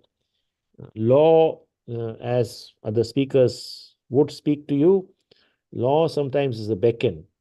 Law sometimes serves, legislations serve as a beacon to guide social behavior. But oftentimes, that's not the end. In my opinion, legislations serve as a beacon, a guiding light, an initial push, but much more social reorganization work, societal consciousness, what is called public conscientization is needed. Let's take the example of the Untouchability Act. The Untouchability Act is nearly by now more than almost 50 years old, or somewhere like that. It's almost 5 decades old. So the law, when it was developed in the last century, served as a beacon, served as a message to the society, but not enough other actions happened. So untouchability perpetuates even 50 years into the beacon called Prevention of Untouchability Act, into that initial initiative step, a ray of hope in the 20th century India, which says that there shall be no untouchability. It still perpetuates. And therefore, this, and we as ActionAid did a study it's a well-known study, Untouchability in Rural India, published in 2004. We revisited that study in 2014, 10 years into that process, published, I think the first study was published by Penguin. Do have a look. 139 forms of untouchability, if I remember correctly, perpetuated in 2004, which means double glass. The instances varied. In the 2014 study, while the forms of untouchability reduced, the intensity and the atrocities associated with what is called caste increased. So if we look at the 20th century India, and if we now look at the 21st century India, some would say, I mean, there's no definite data available on it, but some would say the levels of atrocities, the intensity of atrocities has possibly, if not the numbers, have increased over these years. And therefore, our idea of social justice, let alone in the world of work, in the more social sort of sense, still has miles to go before it rests and before we reach our goal. I stop here, Professor Vibhuti Patel, and maybe if you think there's time, we can have some interactions. Thank you, friends. Thank you, sir, so much for laying out the foundation on caste. It's truly impossible to talk about justice in India without having that foundation. And before we move to the question and answers, I would like to invite our chair, Professor Vibhuti Patel, followed by our legal advisor, Dr. Shalu Nigam, to give their.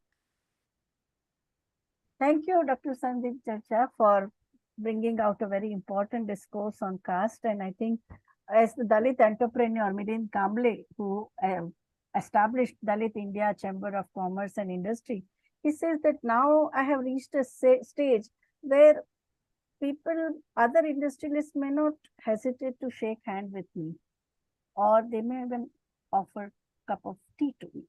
But when it comes to enterprise development, when it comes to loan, credit, the kind of favors from the state and non-state actors with the caste Hindus get, he doesn't get. So that is again the point of material reality. The second issue is a second problem that we need to take seriously is what Professor Gopal Guru talks about, that the moral categories of self-respect, recognition, shame, dignity, humiliation, they're extremely important than only the instrumental way of seeing social justice, that efficiency, productivity, and that comes very much in case of women, because anytime you talk about gender budgeting or India getting $5 trillion economy, and they said if you leave out 50% of population of our country, then you are losing out in terms of productivity and efficiency. But they would not talk about the gender stereotype or the subordination. And this happens more so in case of caste. So how should we see social justice, not only from the point of view of the economic progress and this thing, but in a day-to-day, everyday experience, bringing up the issue of dignity and self-respect and the inclusivity. Because all the Dalit colleagues of mine, they said we are never a part of inner circle, whether you are in academia or in political party or in feminist movement or in social movement, you can never be part of. There can be paternalistic interests. There can be same level of food which is served to you.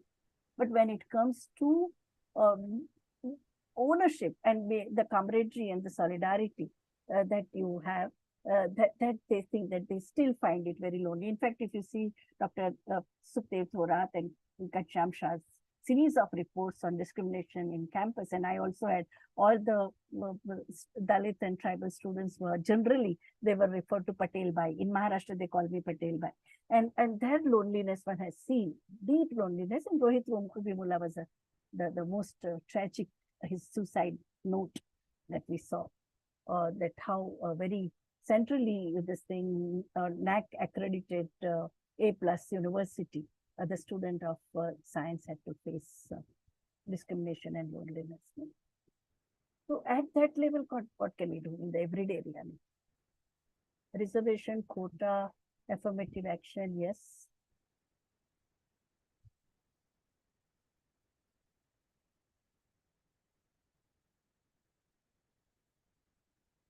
Or So, we follow the path of South Africa. You just don't bother about the white races. You create your own community. That's also African National Congress had shown us that. Okay, these are the two worlds. Nathan Gordimer also said that. yeah, These but two worlds that have nothing to do. absolutely, but that only leads to a possible possibility, and I think it's a debate which is not off, of separate electorates. Correct. Yeah.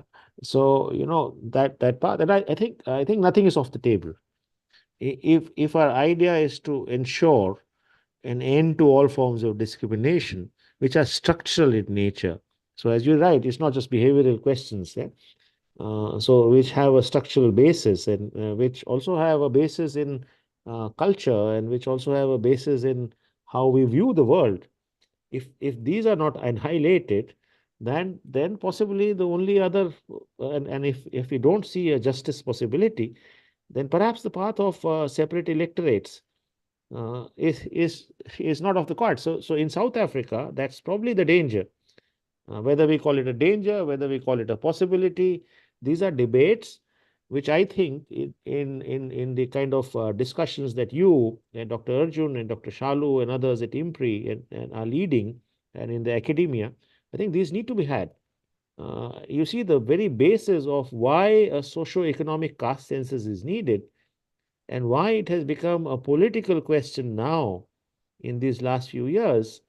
I mean, it was always a question on the ground, but why it has now been, sort of recognized by mainstream political parties, which would probably 2 decades ago would have shied away from it. At least there's a national debate. Yeah, even in the Bharat Yatra of Yeah, Mr. Rahul Gandhi, absolutely. that was the central issue when he was traveling in all the tribal because areas in this. you're right, Professor. The point is, it never reached. It was always there, but they never recognized it. But it has got so loud. Then what has to? Why did this come? This comes from the fact that we are not only is inequality increasing, and inequality is not increasing in some secular manner. It is increasing, but it is particularly who is the unequal today, whose resources are lost. I think that's an important question to study. Equally well, we know who is gaining those resources and what's the caste composition of that transfer, if I may call it. What's the social composition of the transfer of resources at the intersectionality of class is an important question, and that is how this idea of this whole push to the caste census comes. It comes from many states, comes from Bihar, it comes from Uttar Pradesh, it comes from Maharashtra. So I do agree completely with you that this whole issue cannot only be left. And therefore, I think there are many questions, and I completely concur with you that there can be no sort of justice without gender justice. I mean, it's no debate. But what does gender is? What is this social justice approach to gender relations? I think that also needs to be looked into. How do we build the two together?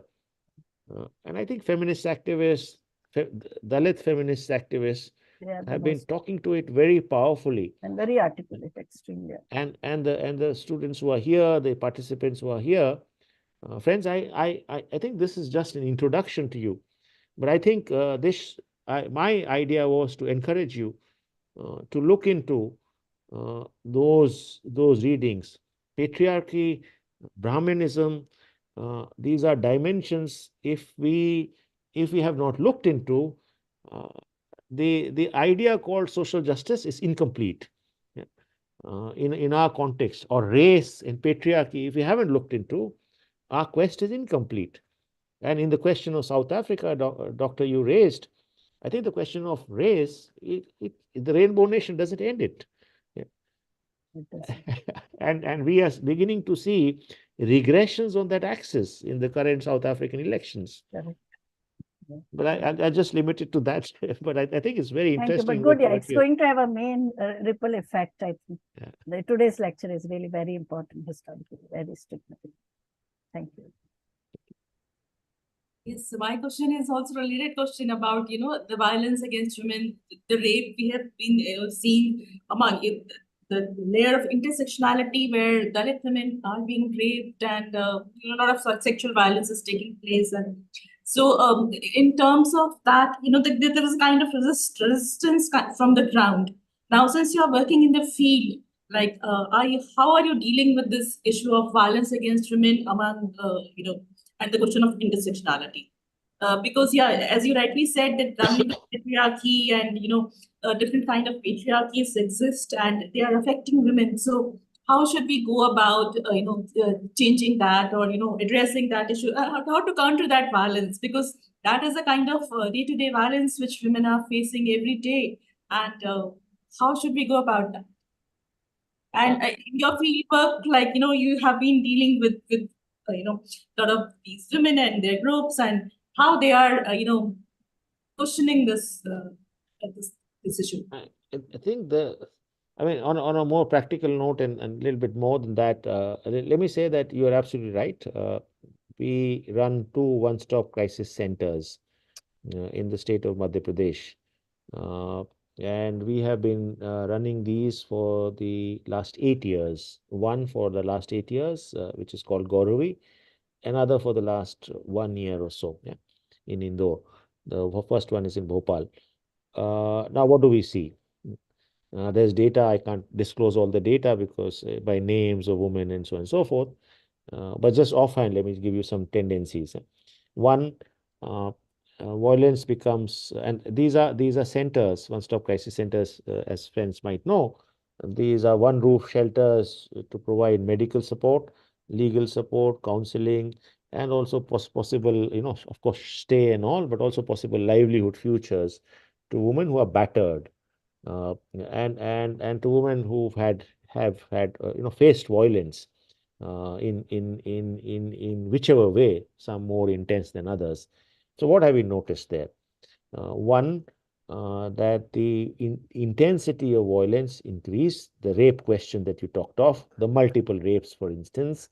Yeah. Second, that you see younger and younger girls coming to seek sort of, or getting to the center, or we getting them, yeah, through outreach. Girls as old as 3 years old or even smaller. Yeah? So let me not get into those kind of things, but just to say that violence is becoming more intense, and the societal anger shows, the patriarchy, the patriarchal invasion shows. And secondly, you see the age shift. So it's not, I mean, you find a lot of very young girls, yeah, I mean, stitched all over and so on and so forth. And it's not a pleasing place to be. And it's a place where you work long. You possibly need counseling. Anybody of us, our teams are there for 24/7. Yeah.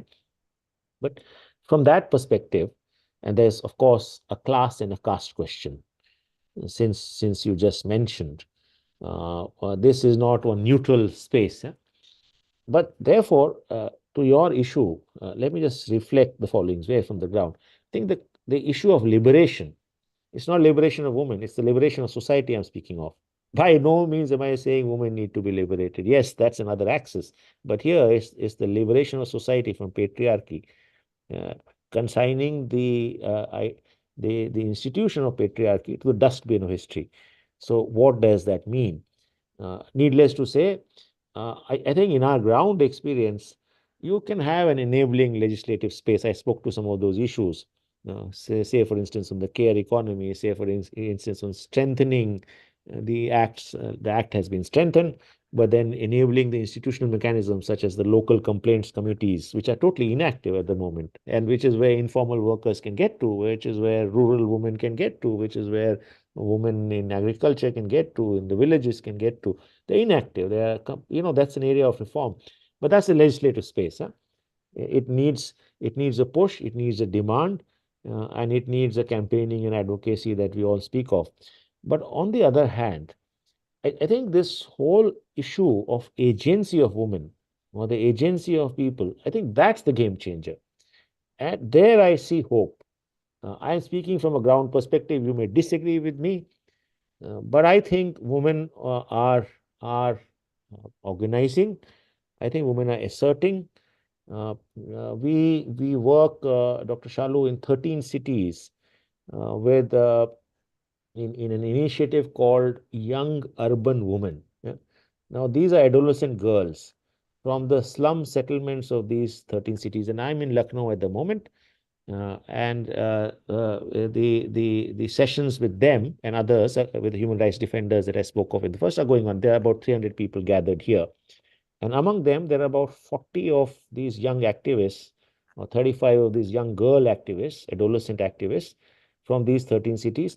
And if I look at the caste class composition of the group, they are from slum settlements of these cities. They are largely either Dalit girls, and they speak to their realities, or they are OBC and scheduled tribe girls, depending on which city. The girls in Ranchi are more tribal, for instance. But they're largely from what you would call the socially oppressed, historically oppressed majorities of India. When I see their energy, when I see their agency, when I see the articulation and the issues that they raise beyond their own bodies, so it's not just only limited to me and myself and my recognition as a woman and my self-awareness as how powerful I am. It begins there. But when I see their assertions on issues, when I see their assertions on agendas for justice, be it the reclamation of the city, be it the right to the city, or be it the question of, I mean, not micro projects only, be it the question of this whole question on violence against women, this whole question on the what often is called in the cities, in the urban areas, the bystander question, that some chirkhani is happening, some violence is happening, and you people sit around, stand around taking photos or just walk past. When I see their leaderships there, I get a lot of hope. And I see this in rural India. We see this in rural India. Assertions by women, led by women, organized by women, on not just against violence, but on all of these other justice issues that I spoke of, occupations of land, for instance, assertions to get housing titles on their name, for instance. And I think that, to me, is changed from what it was 2 decades ago or 3 decades ago. I've been in this space for roughly about 3.5 decades. Yeah, I think there's a progress there. Whether it's the enabling laws and policies of the past which caused it, whether it is what is called increased conscientization, not just through mass media, but through social movements, for instance, which has caused it.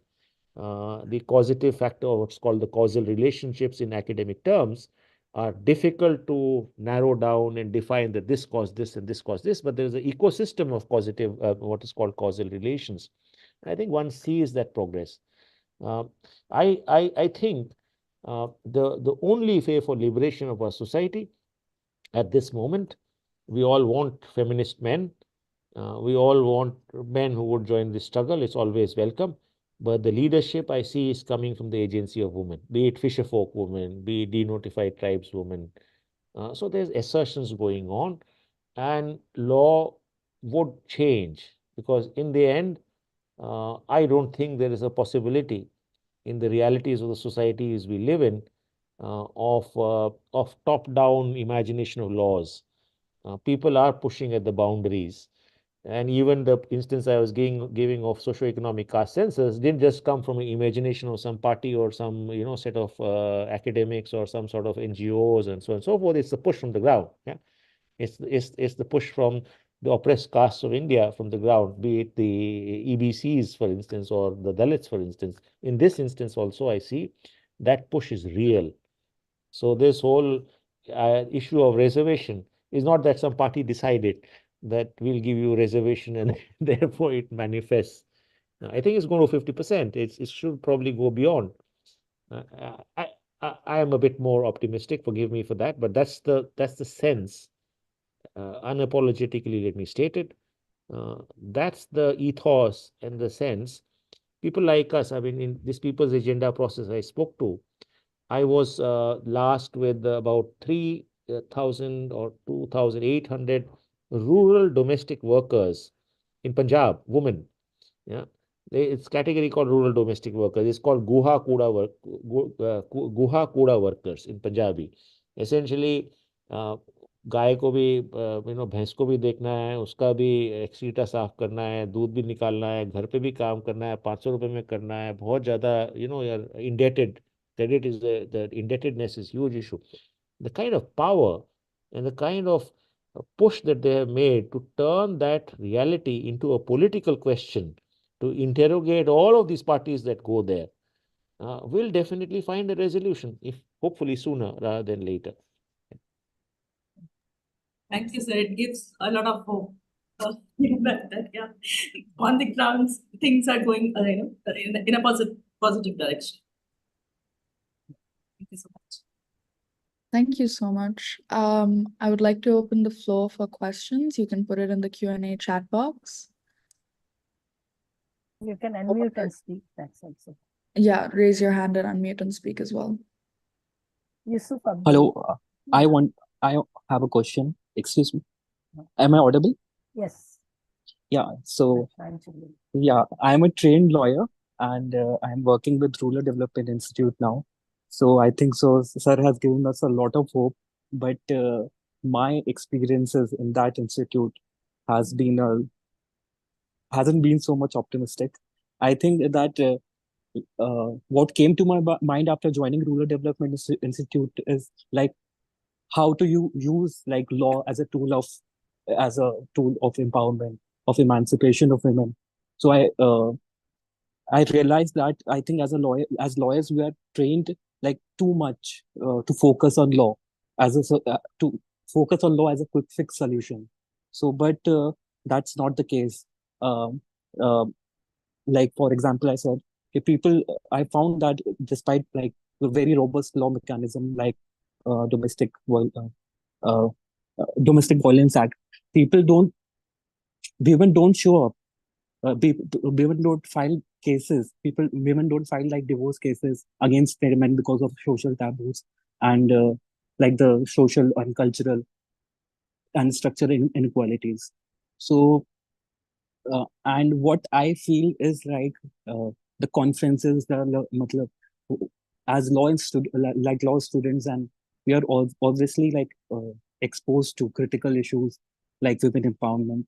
But the language the language used in these conferences, I think it creates a divide. We can't disseminate the language.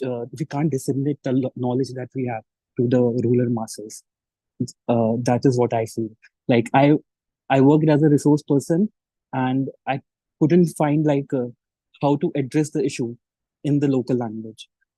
So these issues that we talk about, be it women empowerment, be it like intersectional approaches to feminism, the feminist discourse that we're happening, or the language used in such cutting across like cutting academic conferences is such that how to disseminate the knowledge to the masses. Since I found that law is not the quick fix solution. There are structural inequalities, and that demands like a change in social thinking. Okay, sorry, and thanks for this very important question. Let me just quickly reflect on it. I cannot respond. There's big issues that you raise, and I think you will find your own answers through this course and beyond in your life worlds. But let me say, give few reflection. The first point I'd like to say, Hindi में बोल देता हूँ, अंग्रेजी में भी बोल दूंगा, कि कानून एक संघर्ष के लिए औजार बनाता है. meaning law is an instrument which social struggles use. Essentially, I think law is important, so you should be more optimistic. It doesn't look like in the first instance, but a good law gives impetus and an instrument, an aujar, a weapon, in a polite way, let me put it, to the agency of people, to the struggles of people. I was speaking about the agency of women.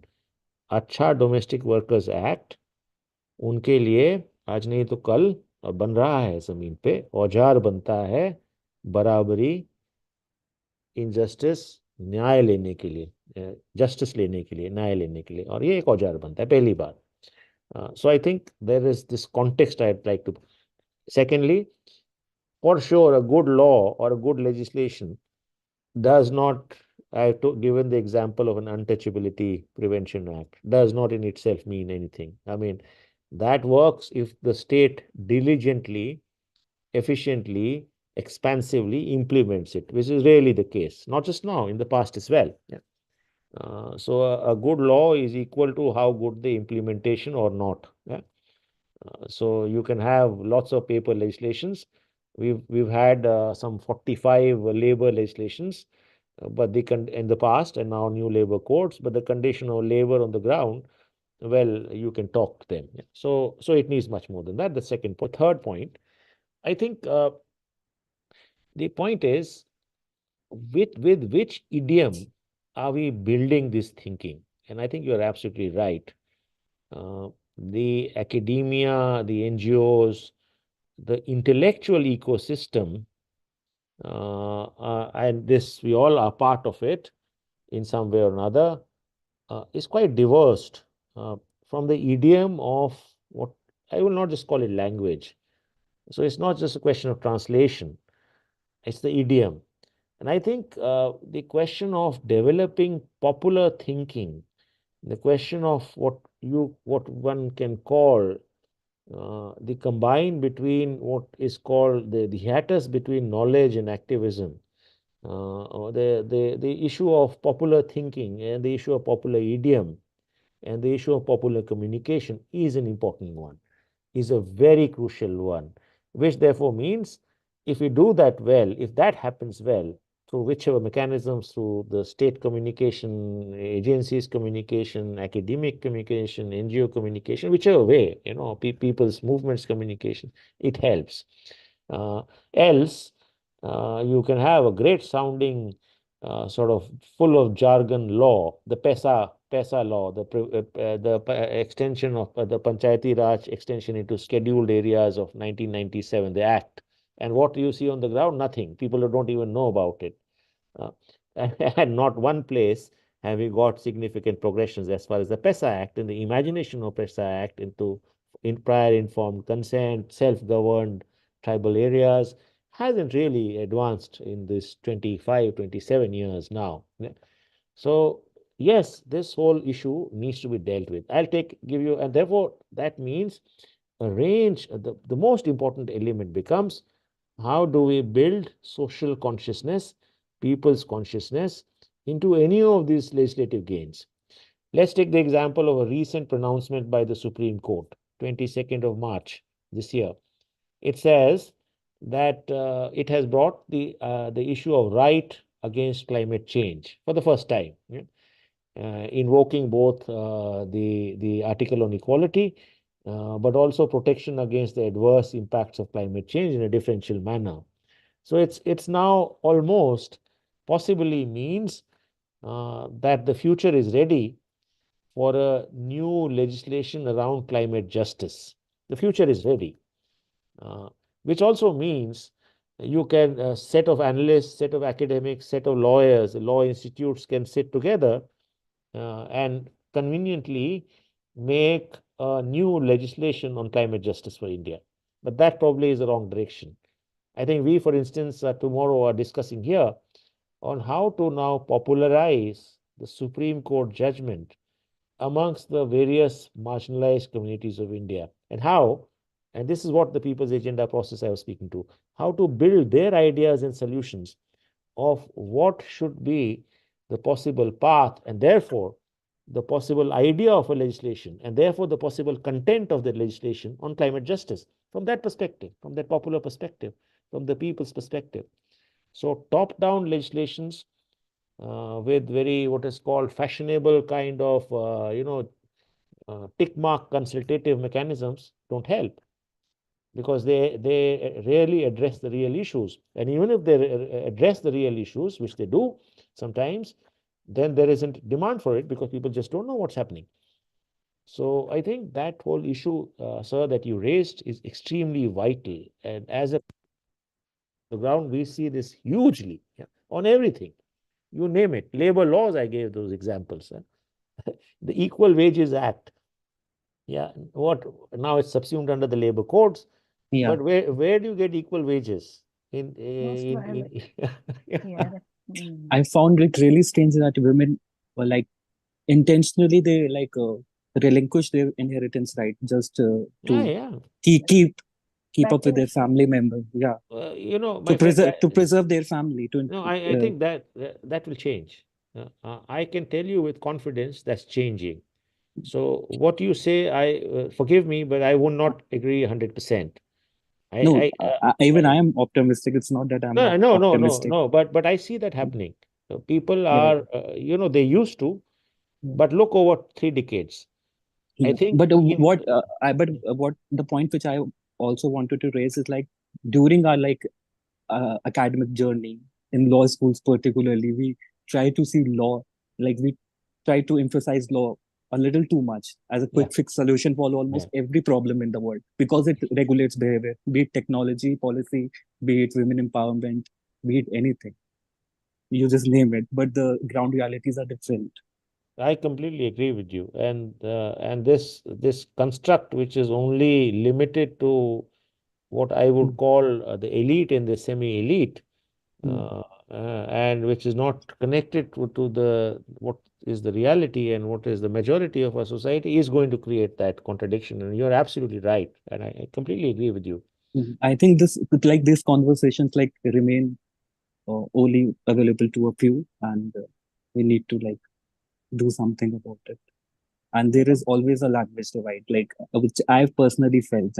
I was raising up the issue of free legal aid, and I said it's the state's responsibility. Then I found the crowd which was listening couldn't comprehend what I'm saying. Then I didn't know what to say, how to address state and responsibility in their local language. So this is my personal experience which I'm giving. Very nice. Thank you. Very, very nice. Just add a sentence, there are a lot of organizations, NGOs who are taking up the cause of legal literacy. So you can also, refer to these kind of NGOs, because they have produced a lot of literature, like Samvidhan, Constitution को simplify किया है and demystifying all other kind of laws. And if you look at the women's movement, the domestic violence law 2005 was made, with a lot of efforts by the women's movement. So we'll talk about it later on. But the things are happening at the ground level. The thing is that we have to link it up to our work, to their work, and to know what are the things which are happening at the ground and how to interact. Because simple thing like you said about ki कैसे बताएं कि what is state. So okay, सरकार क्या करे, all those kind, and lot of if you see the RTI movement, a lot of slogans have been come from the ground level, like "Mera paisa, mera hisab," those kind of slogans have been come from the ground. So a lot of things are happening, but we just need to law college में वो नहीं पढ़ा रहे हैं, that is a different issue. But those things are happening. Just yeah. Salvation. Thank you. Thank you. Shalvi also has a question. Hi, I just have a quick question. So I reside from Gujarat, and I am working on a project which is called Project Mass. It's an initiative.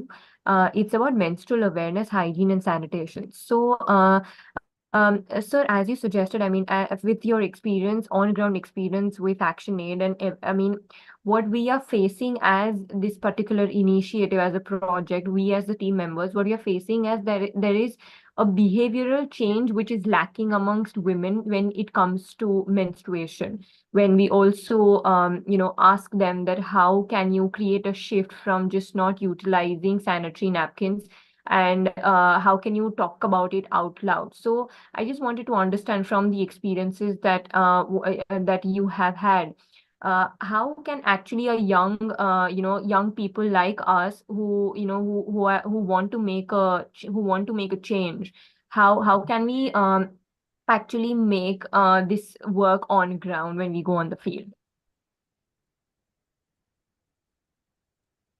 If there are more questions, otherwise I'll respond No, to this those. is all. No, thank you. I'll respond for sure from Yeah. my experience. But if there are any other questions from the participants, I'm aware of eating into the time. So you please guide. If you want more questions, please have them. I'll answer them together. And what answer? I'll reflect them together. Yeah. So if there are none, are any other people interested in? You have any questions? I don't see. Yeah. So yeah, on menstrual hygiene. Uh, so recently we were like you celebrating the menstrual hygiene day. Yeah. So and I think I for one was celebrating it, sharing all the different efforts my colleagues are doing on the ground in different states. More than my colleagues, the young girls themselves are doing in coming out in the open, visualizing it, talking about it, celebrating it. So there's a festive atmosphere. It's not just on that day. Correct. But your question really was, what do we do on this subject, which was a huge social taboo. Yeah. And in certain countries, women were consigned to separate huts. Nepal, for instance. In Maharashtra also, Yeah, Chandrapur, whole of Vidarbha. yeah. So I think, of course, there's progress, but I do feel coming for us as social workers uh, to celebrate, talk about the question of menstrual. It's not just about hygiene I'm speaking to. The Yeah. question of menstruation needs is an important area. Hygiene is a second issue I'm speaking to. The first, Yeah. how do we break the taboo around the question of menstruation, Yeah. which is integral part of a patriarchal, sort of Yeah. system, consigning women to all forms of, let me say, unfreedoms. If True. you use a polite word, not bondage, but unfreedoms during the days, the impurity, the ritual impurity. So I Correct. think the point, my understanding, we work on those issues. We work with the agency of girls, and I think the important question is to work with young girls, Yeah. is to work with pre-adolescent girls, is to work with boys in Yeah. schools, and that is how we have approached this issue. Apart from celebrating days which are important and symbolic to do, but I think the if you want to see change in future, you have to work. Uh, uh, in our understanding, it's limited. But let Yeah. me say, my lesson is to work. Our lesson is to work with young boys and young Good. girls, pre-puberty girls, pre-puberty boys, to engage the question of bodily education, sex education. These are issues which are only at this moment very, very limited Mm. to certain middle class schools or certain elite schools, and Right. largely in urban India. And I think our efforts, therefore, must begin at the other end, must Right. begin in government schools, must begin in what I call public schools, social Yeah. schools, must begin across of rural India Mm. in the secondary schools of India. And I think that's where we must begin in the late primary schools, the secondary schools. That's my sense. Much of communication, much of efforts around this matter have been Mm-hmm. limited to what I spoke first. Knowledge. have been limited to a particular type of convenient ecosystem. Yeah. Yeah. And that's how I look at it, ma'am. So that is what we are doing. I mean, what we are doing is that in the government schools that we have been in, adopted under Project Mars, which lack the number of the funds. We are preparing a teaching module for them that not only academics but the sexual education or menstruation are some of the topics that could be inculcated as a part of the curriculum. It helps, for instance, Yeah. to make available sanitary pads. It helps, Yeah. for instance, to make available free sanitary pads and openly available in Correct. schools. It brings the issue out of the arena, which is a patriarchal taboo. True. That's how I think it helps. All these Yeah. issues help. Yeah. Thank you, sir. Thank you so much. So I think most important, menstrual dignity, very much, Yeah. because the way boys teach them, or the family members also segregate them, or the way, like all the ritual impurity, as you told, Baba Sahib also said that 1/6 of the True. life of reproductive age of an Indian woman, she is untouchable. So there is what Dalits are facing, she is also facing. So I think the Correct. dignity is also an important issue, not Yeah. only just technological solution, whether in Bombay they are promoting now this thing, cup, menstrual cup, Yeah. Yeah. or some of them are promoting the tampon also in some of the this thing. So that is a technological solution, yes, Yeah. but most important fundamental issues that are Correct. Thank you so much, ma'am. Thank you. Thank you. I think that's all for the questions. Thank you so much for your time, Mr. Chachra. We really appreciate you coming and talking with us about something so important and really laying the foundation for the rest of our understanding of justice and how intersectionality works and casteism and all of that. We hope to see you again, and we hope you continue to collaborate with IMPRI. And thank you so much. Thank you, and my best wishes to all of you. It's been good joining this. I wish you all well. I wish you all further interrogation on which I think is one of the fundamental questions of the 21st century, the question of social justice. And I'm glad that you began with that. Thank you, Professor Patel and Chaluji and yourself, Pushka, and best wishes to all participants. And thank you, Dr. Arjun and the IMPRI team. Bye-bye. Thank you so much. Before we conclude, we would love for our fellows to introduce themselves. And just before that, I'm sharing on our chat our socials in case anyone wants to reach out to us or follow us on our socials. And just for our fellows, to share your camera, if you could just accept the joining, if you join us as a panelist, it'll come up on your Zoom. If you accept that, you'll be able to share your video. And we'd love for you guys to introduce yourself, share your name, your designation, organization, where you're joining us from, and what prompted you to join us on this platform through this fellowship. There were 3 questions also about submission of project and all. Those were answered already. Oh. And I think even that booklet can be shared in chat. No? And if those who have not been able to download it from email can download here. The patient can share it. Okay. Can the participants see the option to join as a panelist?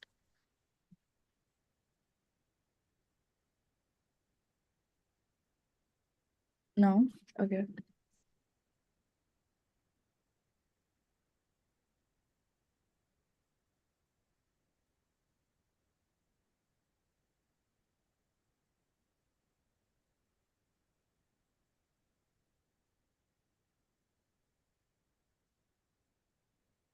Why don't we start with the introductions anyway while we figure this out at the back? I'm so sorry.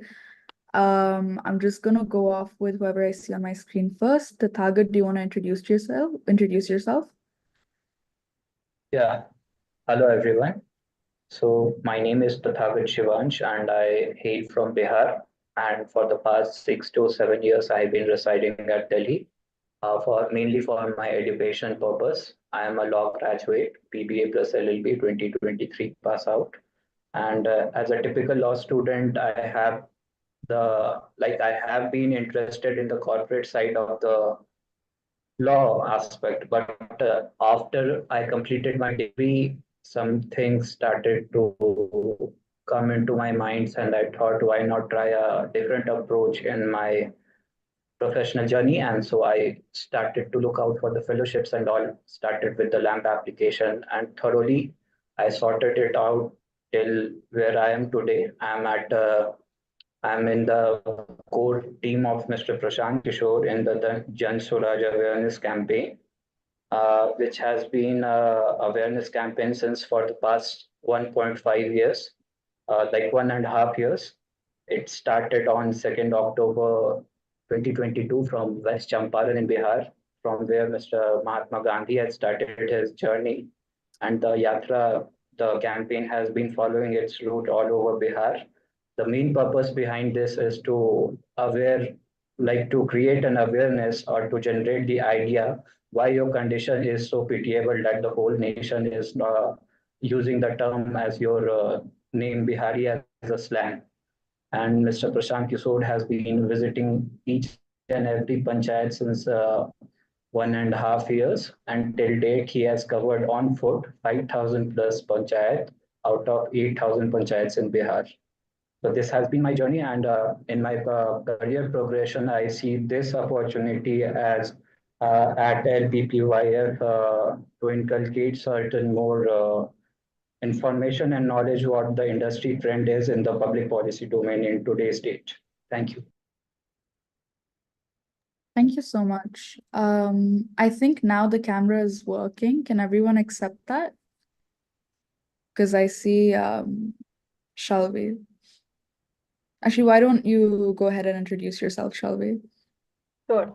Hi, my name is Shalvi. I reside in Gujarat. I am a graduate from Bachelor's in Business Administration with my majors in Finance and Economics. And I have been a SUSI alumni for Young Women Leaders in Public Policy Making, and I'm the gold medalist for my batch. Right now, I'm working for a project which is called Project MAS, Menstrual Awareness, Hygiene and Sanitation. And along with that, I've been recently accepted for Indian School of Public Policy. So I'll be pursuing 1 year for the public policy course at ISPP. So with the Project MAS initiative, we are educating girls about menstrual hygiene. And not only that, in addition to that, we are educating them about sexual reproductive health and their rights. Thank you. Thank you so much. Can I ask for Deepanjali? Or maybe not. I'm seeing Yusuf. Yusuf, do you want to introduce yourself? Hi, I'm Yusuf. I'm a student of I'm a law student from Punjab University. I have previously studied political science honors in Central University of Andhra Pradesh, and I have been a social activist also in my university and outside my university also. So that made my interest for this program. Thank you. Thank you. Zarna, would you like to introduce yourself? Sure. Maybe not. Oh, okay. Yeah. Am I audible? Yes. Yes. Hi, good evening, everyone. Very nice to meet you. I'm Jharna Udasi from Ahmedabad, Gujarat. I'm a working professional with over a decade of experience in media and communications, research and development, and policy. So I've been working with Confederation of Indian Industry, Gujarat State Office, and basically what we do is we take the voices of industries to the government, and we do a lot of policy representations with various sectors. So technically I've been in the field for almost 3 years, and I've been working a lot with Gujarat government for the same, but I've never had any formal training as far as policy development is concerned. So I thought this should be a good start to it, and I'm very happy to join the course. Thank you so much. Thank you. Can we hear from Khushbu?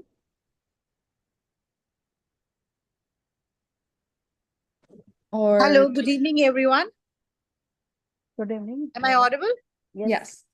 Good evening, everyone. I'm Khushbu, and I have submitted my PhD at a Secular University in Lucknow. I'm a university gold medalist, double masters in tourism and sociology. My association with law has been since I had an opportunity of teaching at a law college here for 2 years as a guest faculty. I have almost 5 years of experience in a public relations firm, and I'm keen in developing more insights into this particular field. Thank you. Trupti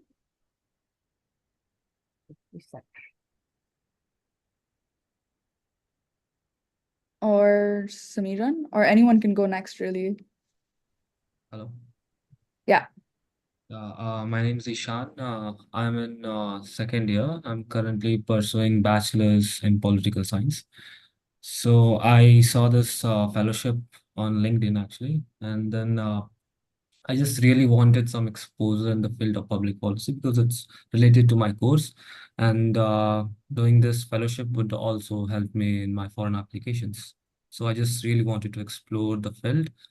I was not very sure about this because the law aspect, because I don't have a law background, but then when I joined this, I think I am in the right place because yeah, that was about my interest on this. We're Yeah. glad.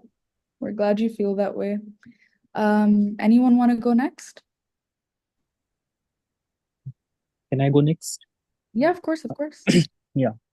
So I am Ehsan. My name is Ehsan, and I did my LLB and LLM from Jamia Millia Islamia from New Delhi, and I did my LLM in personal laws, family laws, and which are inherently gender biased. So that promoted my interest in gender justice, advancing toward making any contribution towards advancing the gender equality. So right now I'm working with rural development in Lucknow. So, and I'm seeing what possible contributions can I make in my capacity. I've organized many literacy programs, gender sensitization programs in the past 1 year, but it all has to happen through concerted efforts. There are problems, there are lack of funds, but let's see how it goes on. It's true to what I set out to do in the very first place. So, like I'm enjoying it. Thank That's you. Anyone else want to introduce themselves? I think we haven't heard from Ritika or Ganeshwari. Hello, ma'am. Good evening, Yeah. everyone. My name is Ritika Pandey. I am from Bihar. I graduated in 2023 from Calcutta University with a specialization in BCom honors. I was preparing for civil services and I gave my first attempt in 2023. During my preparation, I developed interest in public policy, government schemes, and the laws. Right now, I'm an editorial assistant intern at IMPRI, and just few days back, I got to know about this opportunity, this fellowship. That's why I'm here. Okay. Thank you so much. Can I go next? Of course you can. Yes, yes, you are. Hello everyone, good evening, and I'm Ganeshwari Pandey, graduated in law, BA LLB from Pune University last year, 2023 pass out. And during my graduation, I was doing many internships related to law and social sciences. So I was working with All India Human Rights Commission and NGOs and in this field. So during that and after graduating, also have tried my hand in litigation as well.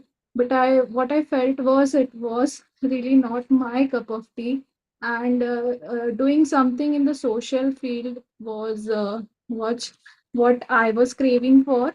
And with that, I found the public policy which is very essential in addressing societal challenges and improving overall well-being of individuals. So I just decided to go for masters in public policy so that it can help me with my knowledge and skills to shape more equitable future and my career as well.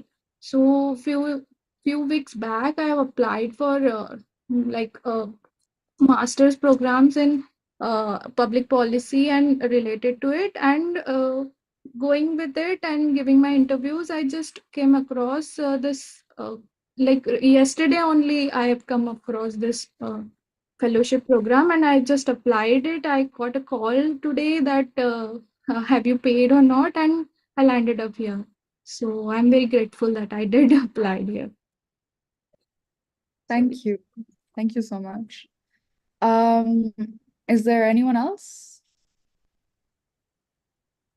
Okay, I guess not. Thank you for sticking out with us towards the end. I would just like to give a formal vote of thanks. So as we come to the end of day 1 of the LPPYF Law and Public Policy Youth Fellowship, Cohort 3, Summer of 2024.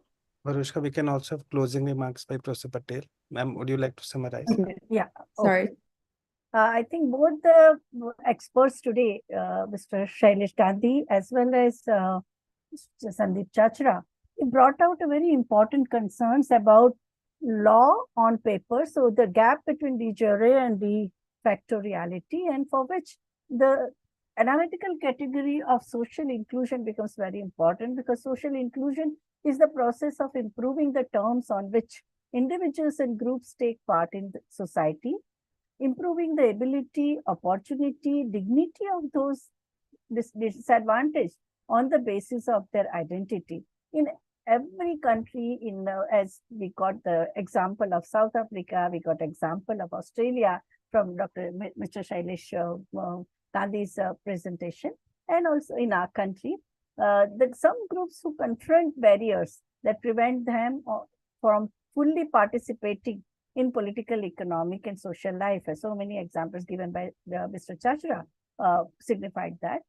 So social justice is both theoretical concept, as I told you about Gopal Guru and Dr. Sukhdev Thorat, Ghanshyam Shah, or Sundar Surukai, if you are familiar with the work they have done on dignity and self-respect. And it is not only just social justice in terms of quota or in terms of some affirmative action of some freeships and scholarships and this thing. It is also the dignity of a person. So that is a very important thing. So we need to go beyond the instrumentalist approach of social justice. Why do you need social justice? So that you can mainstream them into the overall economic development, and that's how your economy will develop. That's not the only thing. Dignity and self-respect are equally important. The practical ideal that is an object of social, scientific, and philosophical understanding and debate, as well as the real-world goals of social and political reform movements, are extremely important. Both, especially Mr. Chachra also talked about how Dr. Ambedkar was driven by this goal of social and political reform movement throughout his life, throughout the major actions that he took, even when he was in power and where he was not in power, and also through the Constitution, which is now so important, central document. The constitutional morality becomes a very important concern.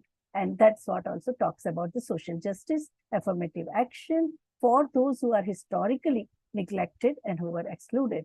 So inclusion directly linked to the social justice rather than disability proffers a view of inclusion as a social justice in both theory and practice. So it is not your social disability or cultural disability, mental disability or physical disability, but it is a question of inclusion that has to be conceptualized as a political perspective that aims to reorder social arrangement. That's what both the speakers talked about, reordering the social arrangements by pressure from below. So the top-down initiatives are there. So legislations and policies are there, but it is the pressure from below, the social movement, people's movement, those who are affected by this inequality and exclusion, they also need to be part of this, making this social justice agenda meaningful. So it's a people's agenda, as Mr. Chachra said.